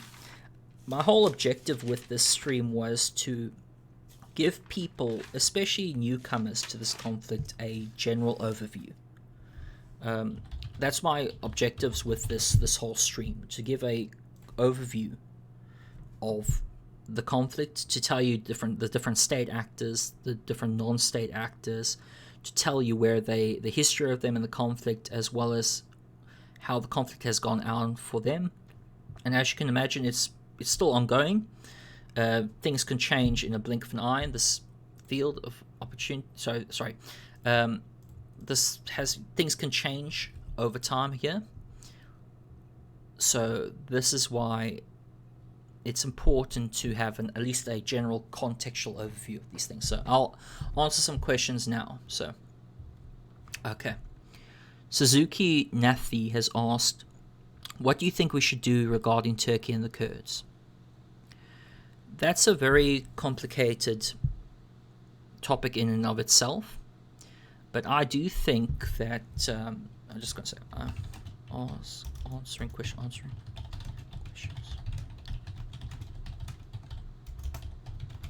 Else can start. Okay. So anyway, what should we do between the Turkey and the Kurds? I think that we should push for a settlement first and foremost between the Turkish state and the PKK. I believe there needs to be a peace process to end that long-standing conflict, because as soon as there's an ending of that conflict, that will have a knock-on effect to Rojava, or to the northeast of Syria, and the self-administration of northeast Syria, which is the current name of the Rojava de facto government there. We have a peace settlement there, because Turkey will no longer use the narrative that it's fighting the PKK to conduct operations against the Syrian Democratic Forces. So if we have a peace process over there, this has a knock-on effect to neighboring countries as well. This will also stop operations in places like in the south of Iraq, or otherwise north of Iraq, whatever you want to call it. And I think that that needs to be the first step. It's essentially a peace process between PKK and the Turkish state. The next step would be for Turkey to acknowledge that the Kurds are a significant part of its country, and that to acknowledge their identity, essentially, in the constitution. To essentially make protections for their identity. Because at the moment, there is no protections in the constitution for the identity of the Kurds. There's no acknowledgement of Kurdish as a national language. And that's going to create a lot of disparities, a lot of tensions, which I think can be resolved through a civil reform of the government to a more positive outlook, especially in the acknowledgement of the Kurds. So that's what I think that what we should do with Turkey and the Kurds is we need to encourage dialogue, essentially, encourage a new peace process, and encourage reform within the Turkish state. As for more hardline things we could do, we could potentially sanction the Turkish state for its violation of rights towards Kurds, not only within its own borders, but also within Syria as well. Okay, we can do that. And I think that would do a large degree of damage. Okay, really impressive so I'm going to answer Progressive Apostate. Really impressive overview, considering it's off the top of your head. Thank you very much. What do you think the future holds for the Assad regime? And have you heard about the schism between Rami Makhlouf and the regime? Okay, to address the first part of your questions, I think that the Assad regime, including Assad himself, I don't think he will last too long. Because if these sanctions continue, Russia will replace him with someone else. Now you may say, wait, but Russia came into Syria to defend the Assad regime. No, it didn't. It came into Syria to defend the Syrian government. Not the Assad regime, the Syrian government. Why? Because the Syrian government is de facto sympathetic and so de facto protects Russia's interests. So if Putin doesn't necessarily care about Assad himself, he'll easily replace him with another military individual. So I think that that's what's going to happen, is that Assad will likely be replaced by a military dictator of some other part of the government. That's what I think that might likely take place. As for the Rami Makhlouf, I've heard that there was a falling out between them two. However, I don't know too much of the details about that. It's sort of one of those kind of, how you can say, whispers. I don't know whether or not to take it too seriously yet, but I'll keep my eye on that. That's all I can really say for the moment. Okay, Dirty Dancer asks, by the way, hello, Jay at the War Kettle. You guys should subscribe to him if you're not subscribed already. He does great videos on politics, and he resides currently in Cyprus, which is, of course, the only, the Republic of Cyprus, the official Cyprus, not the Turkish claimed Cyprus. Okay. Dirty Dancer asks, is the drop in oil prices a threat to Assad's ability to finance his regime in the civil war? I would say that the fact that Assad doesn't have a quarter of his country under his control, and the fact that Assad has to rely on oil near Deir ez-Zor is and also the current oil pricing, the current fall of oil prices, I do think that does have an effect on the Assad regime, because essentially he's going to have to pay all these forces. Like, these forces have to get paid at the end of the day. It's just that simple. They have to get paid from the government. If they don't get paid, they have to get their money somehow, and that's where you'll have some schisms developed. I also think that the fact that a lot of the Assad's country, Assad essentially can't feed his country at the moment. A lot of the control that he once had in the north and east of the country is still under the control of the Syrian Democratic Forces, and by de facto the United States. And at the moment, Assad can't feed his people. He can't even pay his people more. He's got to rely on external businesses, basically, like from China and elsewhere, to do the job. And he's allowing most of the political and military work. Essentially, people actually don't realize this, that the majority of Assad's armies are controlled by the IRGC. They are majority controlled by the IRGC. In other words, the IRGC, along with Russia, control the majority of Assad's forces. Assad himself, the regime itself, doesn't really control them. It's kind of like outsourced, if you will, to the Iranian paramilitaries, especially in the Abu Bakr area near the Euphrates River, in the southeast of the country, just between the Iraqi border and, of course, the Syrian border. There's a collection of Iranian paramilitaries that at the moment provide an interest for the Iranian regime, because the Iran's reason for being in Syria is to not only protect the Assad regime, but to make sure they can maintain its Shia crescent influence in the country. And the Iranian regime disagrees at times with the Assad regime. The Assad regime and the Russian regime and Putin. So I do think that it does affect the ability to wage the war. I mean, the UAE were willing to give Assad $3 billion for him to just capture Idlib already. Because the UAE has sort of reopened, a lot of these Arab states have reopened their embassies for Syria, because they recognize now the Assad government as the de facto government, because they don't see the opposition winning the war. However, if these prices are, if Assad continues to flaunt like this, that will give a lot of existential worry for these Arab states, especially. So, okay, good question, Dance. Okay, have the rebels been co-opted by ISIS to a large extent? Okay, I would say there is a large Islamization of the opposition. Would I say it's from ISIS specifically? Not really. In the beginning, in 2013, as I mentioned earlier, there was a joint offensive between the FSA, al-Nusra, and ISIS to take Raqqa and other areas.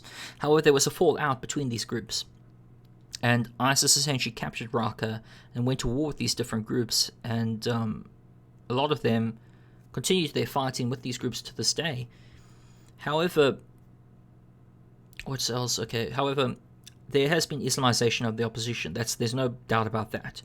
A majority of the opposition now is Islamist in ideology. In other words, they're either mercenaries for Turkey or they're Islamists for different ideological groups, whether it be Jaish al-Islam, Islamic Front, Hayat al-Sham, Ara al-Sham, all these different Islamist groups that operate in the area. They have been co-opted by these, like from Al-Qaeda and these different groups, and they all share common ideology, because you've got to remember that there's a large, you could say, support for Sunni conservative Islamism in the Idlib province. Not necessarily against the HTS government itself, but for generally the opposition. There's a lot of conservatives in that province as well. Not to say that that makes it excuse for why Assad should bomb them, which he shouldn't actually, of course, because there's over 3 million civilians there, obviously. So I would say, have the rebels been co-opted by ISIS to a large extent? Somewhat, but they'll be more co-opted by the Islamization of their whole opposition. Okay, so the War Kettle says, how long do you see Turkey being in Syria? I see it being in Syria for the foreseeable future, for the next decade or two. Because for Turkey, unless it can have guarantees that security zones are going to be maintained free of any existential entities like the Syrian Democratic Forces or any existential entities that threaten international security, it will not withdraw from these areas, because for Turkey it views these areas as dumping grounds for various refugees, because eventually there's already growing anti-refugee sentiment within Syria. I mean, within Turkey, there's a whole dynamic about refugees, which I may talk about in its own separate stream. So I've only given you an overview over here, but again, I think it's only there at the moment to make sure that this zone is continued to be open, so it can flood refugees back from Turkey into essentially Syria. These act as essentially de facto Gaza zones. Like, you know how Egypt doesn't want the Gaza Strip. Why? Because Hamas owns it, and it's a bit of a, I don't want to be rude, but it's kind of like a quote-unquote shithole. And Egypt doesn't want that shithole. It's the same thing as like Turkey. Turkey will maintain some form of control. Like, these areas may even get their own little autonomous government, like, under the Syrian interim government, which is a sort of like a fig leaf for the Turkish state. But it would rather prefer that than have a Syrian Democratic Forces or a PYD or any Rojava entity along its borders. So that's why, for example, it would prefer a security zone whereby it can dump its refugees as well as to maintain its security. So I think it will maintain its presence there for a long time, and it may do something like it did in northern Cyprus by creating, a kind of like a de facto, autonomous government in northern Cyprus that's only recognized by the Turkish government. So it will do something like that in these security zones. So I think that will happen. Okay, how long do you think Erdogan will last? That's by the War Kettle. I think Erdogan will last for quite some time because he is essentially the second Ataturk of Turkey. His influence in the state is quite profound, and he's not going to be forgotten anytime soon. I think he'll last for the next 5 to 10 years, if anything. He's not going to go away anytime soon. I don't see an uprising against him necessarily. I think he's going to be like a Hosni Mubarak of Turkey, essentially. Like, people like his leadership de facto, like all the nationalists like him, and there's a united front when it comes to, essentially foreign policy for Turkey. Like, all the parties except the HDP agree with Turkey on foreign policy. With the government on foreign policy. So that's the truth. Okay. Dirty Dancer asks, has Russian propaganda on this conflict permeated mainstream ideas on what is going on there? Thank you for mentioning this point, Dirty Dancer, and I've got to say yes. In fact, yes, it has. Both from Russia Today. I've used Ripley before, as you've probably seen some of my videos, but I only use it for the war footage. A lot of the stuff I use, just before I answer your points, I'll use a lot of state media and I guess sort of state media and mainstream media's footage when it comes to doing my videos. For when I make videos on the Aziz I did a couple of days ago, I use that footage just for the war footage. I don't necessarily endorse the content of what they what they film or the companies themselves. I just use them as a vehicle for showing what's happening in the area when it comes to just conflict footage. And I always note that it's just to give effect to my writings. But anyway, to answer your question, let me quickly get some water. Okay, I'm talking a bit too fast. Okay. So, yes, Russian propaganda has permeated ideas in the mainstream about this conflict.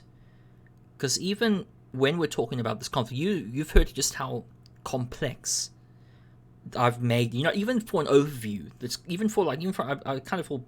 I should have been a bit more simplistic, but even for an overview of the conflict, you've heard how much time it took me to explain this conflict. It took me about 90 minutes, and that's me after 5 years of studying this conflict. And that's my best take, basically, in 90 minutes, to try and boil everything down to its most essentials.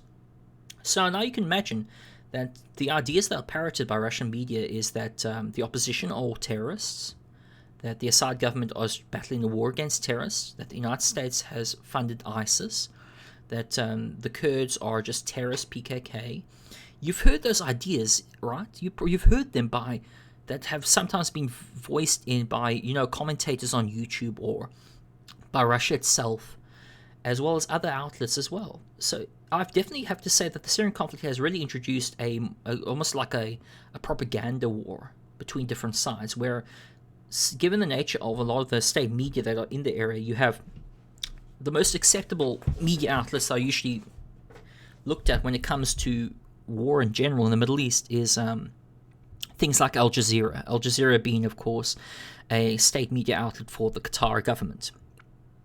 Now, people people are happy to accept, whatever Al Jazeera says, or whatever. Sorry for the burps, by the way. They're happy to accept whatever Al Jazeera presents on the Middle East because they don't know any better. Or they will look at the TRT, which is itself a state media outlet for the Turkish government. They'll go through all these media outlets, and they'll look at, then, of course, Russia Today, because honestly, a lot of these mainstream medias like CNN and PBS and all these other companies, they don't have enough money sometimes to send to have reporters on the ground. So what they do is a bit lazily. They kind of use, and I put the word use very inverted commas, they use local journalists who are on the ground, and they use their footage and their stories for their media publications. Sometimes they don't even credit them, which I find sometimes disgusting. But to get back to your main point, yes, propaganda is a big element of this conflict. You even will hear laymen who don't even want to understand the dynamics or the complexities of the conflict. They'll say, "Oh, look at the Assad, look at the Assad regime. It's battling terrorists. That's the big one. The opposition are all terrorists." And now I'm not denying that there's Islamists in opposition. You've heard me go on a spiel on how divided the opposition is, but I will not say that the civilians are terrorists. They aren't. There are ISIS, there are Al Qaeda, there are various Islamist groups that are, by definition, quite fanatical, that are very hostile towards the West. But again, those are the factions, the militias that are fighting. There are also Democrats as well fighting.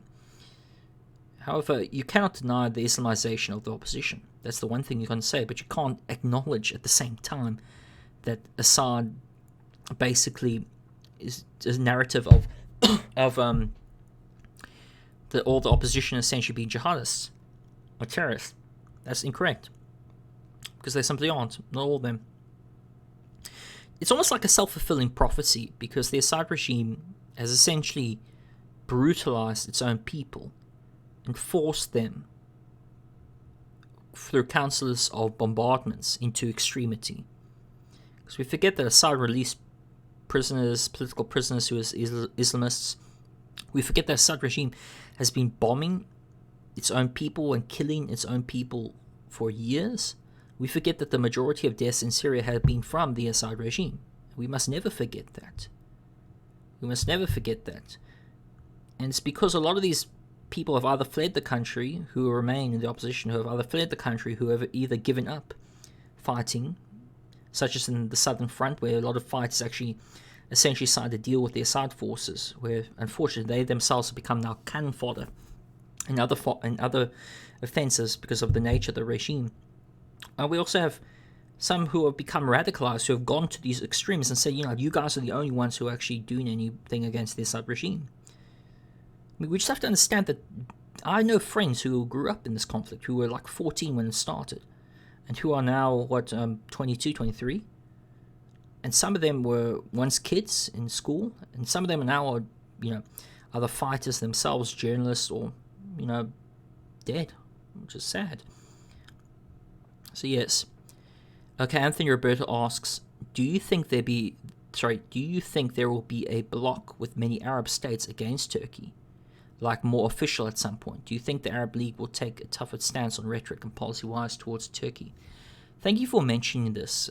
What people have forgotten, that the reason why Arab states like the United Arab Emirates have reopened their embassy to the Assad regime is because they view the Assad regime as a legitimate government. Okay? And they view its survival as essential to stopping an existential entity that's becoming more of a threat to it, such as, of course, notably Turkey. Because since Turkey's annexation of Afrin and parts of Syria, this has worried a lot of Arab states. And these Arab states have given money now. So also Turkey's Islamization of the opposition. This has made a lot of these states worry now, and have given money now for the Assad regime, and have started to back the Assad regime more openly because of Turkey and the Islamization of the opposition. They view the opposition as essentially an extension of the Muslim Brotherhood. And that's a problem for a lot of these states who have been at war with the Muslim Brotherhood for a long time. So, do I think that there will be a bloc against Turkey? Yes, I think there's one growing at the moment. There definitely is one going at the moment. A lot of GCC states are becoming more hostile towards Turkey. And they one day will have an official stance against them. Because they did, if you remember, in 1998, the Adana agreement that was signed between Hafez al-Assad and Turkey at the time was started because mainly Syria came towards the Arab League and asked the Arab League to help it protest the fact that Turkey was stealing water from Syria. This all culminated, of course, in the Adana agreement to ask the PKK and to sort of discuss the water issue that was happening in the country. So it can happen. I think it will happen in the future. Yeah, so I do think that there will be a tougher stance against Turkey in the future. Okay, do we have any more questions? I'm open to answering questions. So please, if you have any more questions and you're listening, please ask them. Yeah. Yep. Yeah. Because if that's everything, if that's everything, I'll close up in about 5 minutes. So I'm asking one last time. Are there any more questions? Okay. Thank goodness there's a question. Okay. The War Kettle asks, how long will Turkey be in NATO? Turkey will be in NATO as long as NATO exists, I think, unfortunately.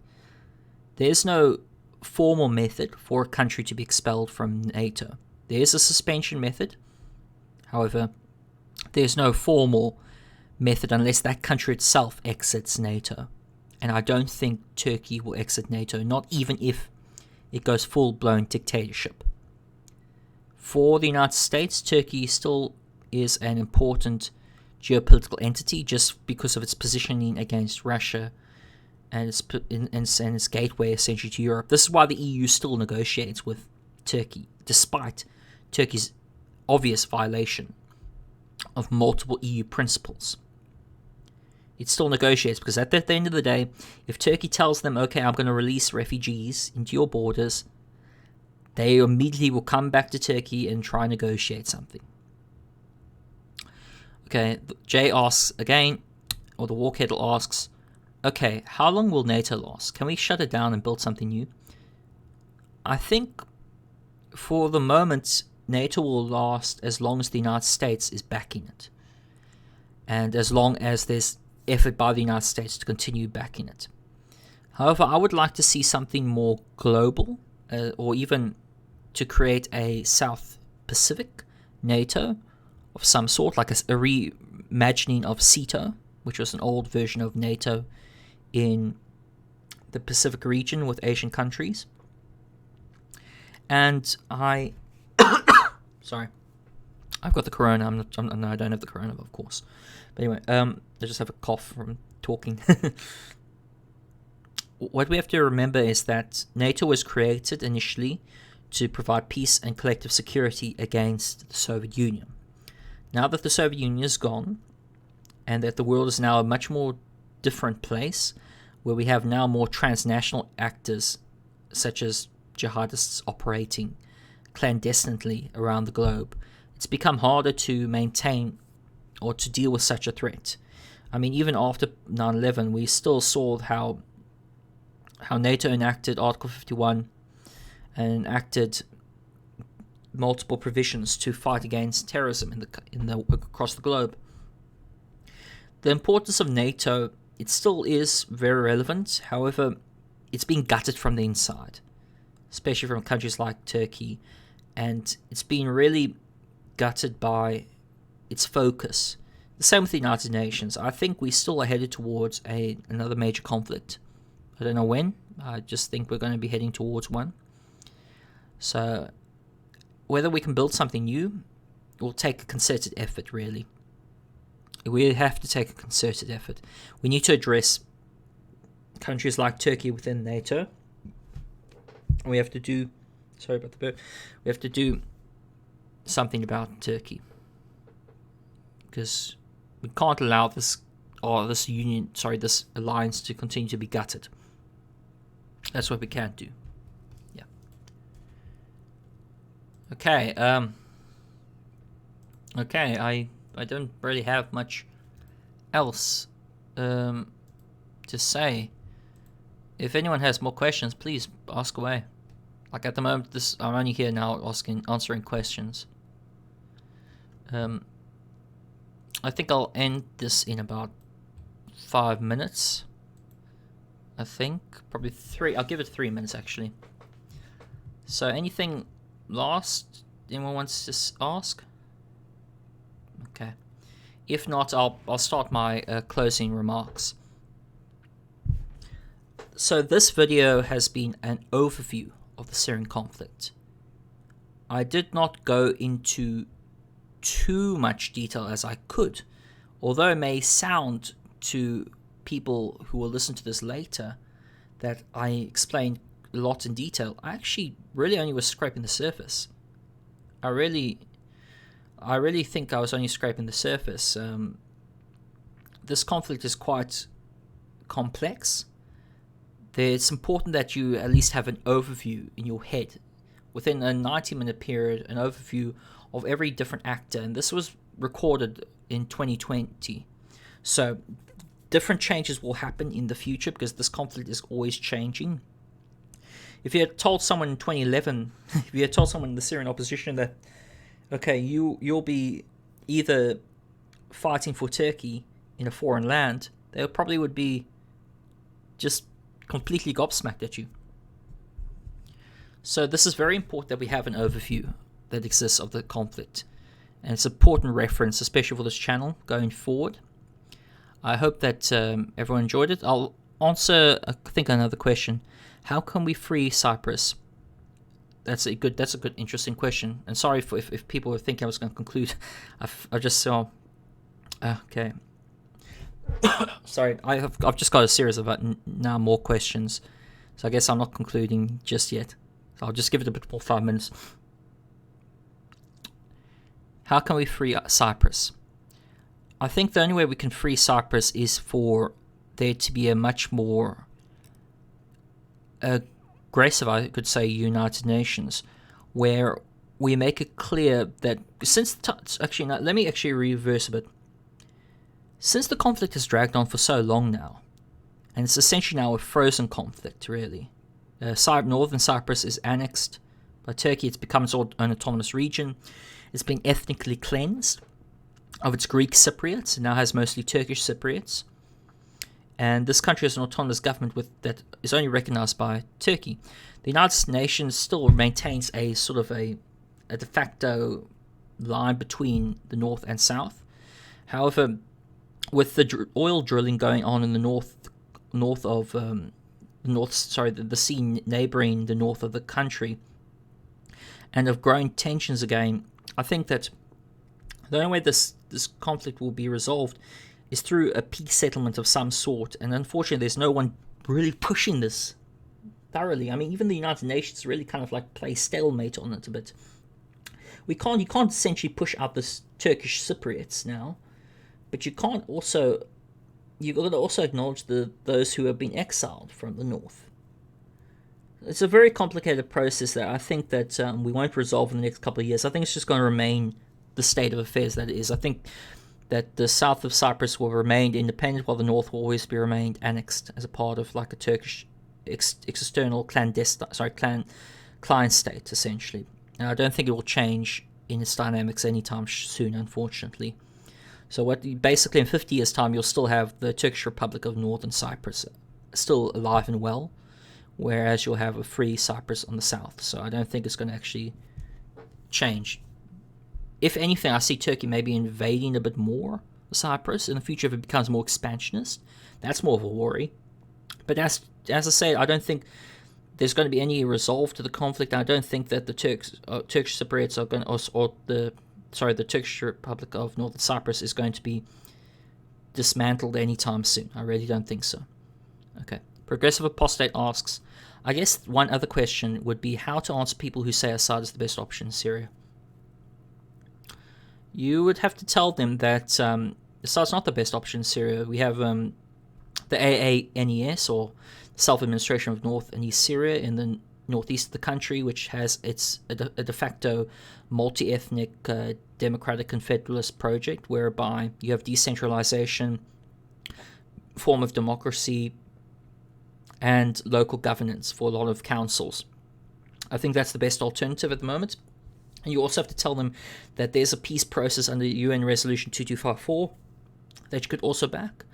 But I don't think Assad would be the best option. But I don't, and this is again, it becomes more complicated when you just think about the dynamics I mentioned before. So I won't go too much into that. Just I say that there is an alternative to the Assad regime, and it's better than unfortunately better than the opposition has turned into, because only until there's a political settlement that acknowledges all parties, both the opposition and excluding, of course, the terrorists, the Islamists, basically, as well as the mainstream opposition and the Russian opposition, there will not be a peace in Syria.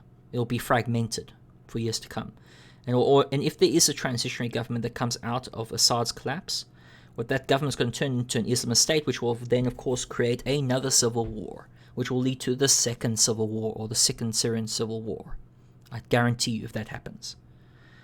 So the only option I think would be for the country to be a federal state. Honestly, to have autonomy for the Kurds in the northeast, so autonomy for the Syriacs as well in the northeast, to have an Idlib kind of like de facto Gaza-like state in the northwest of the country, to have the rest of the country having some form of transitionary government with, you have your Baathists here and there, but also you have your opposition fighters that is at least a bit more pluralistic. That's what I think most likely will happen if anything happens. Okay, so I think I'm going to end it there, but I'm going to sort of make my closing remarks again, and sorry for anyone. And I hope I answered all your questions, and I'll be doing a stream like this next week again. I think I'll try make it a bit more specific on a specific topic. However, I want to just say that it's important to have an overview of this conflict, to understand the state actors and non-state actors, as well as their goals and their objectives in the country and in the conflict, and to understand the context for why the conflict exists. This has only been an overview. It's not a in-depth analysis, although I will be doing future videos on this topic where I will focus on one aspect of the Syrian conflict, because I have not even touched the surface yet of this conflict. I've given really people outsiders a very general overview of the different actors. That's as I guess impartial as possible, although I do have a bias here and there. So I hope you enjoy this, and thank you for listening to me. And with that, I'm going to end the stream. This has been Anthony Avice Du Buisson. I'm an essayist I'm an essayist who covers the MENA region, especially foreign policy and geopolitics. I have a passion for minority rights. You can find me at Stoic Viper, or at capital S, lowercase TOIC, capital V, lowercase IPER, or at Stoic Viper handle in Twitter. You can look at my website, philosophyismagic.com, as well for my pieces. You can find me on the Jerusalem Post under Anthony Avice Du Buisson, so that's ANTHONY space AVICE space DU space BUISSON. You can email me at anthonyavicedubuisson@gmail.com. If you have not subscribed, I do encourage you to subscribe, because I will be producing such streams in the future, and I will be producing more videos in the future as well. I'll try to do my best to upload twice weekly, one video and one stream, and maybe another stream if I can get in there. But I do study at the university, because I'm studying a Bachelor of Laws, as well as a Bachelor of Arts and major in Politics and International Relations at James Cook University. So that's just been me in a nutshell. I hope you've enjoyed this stream. I hope I didn't waffle too much, and I hope I was able to at least teach everyone something new about this conflict. So thank you for listening, and have a good night.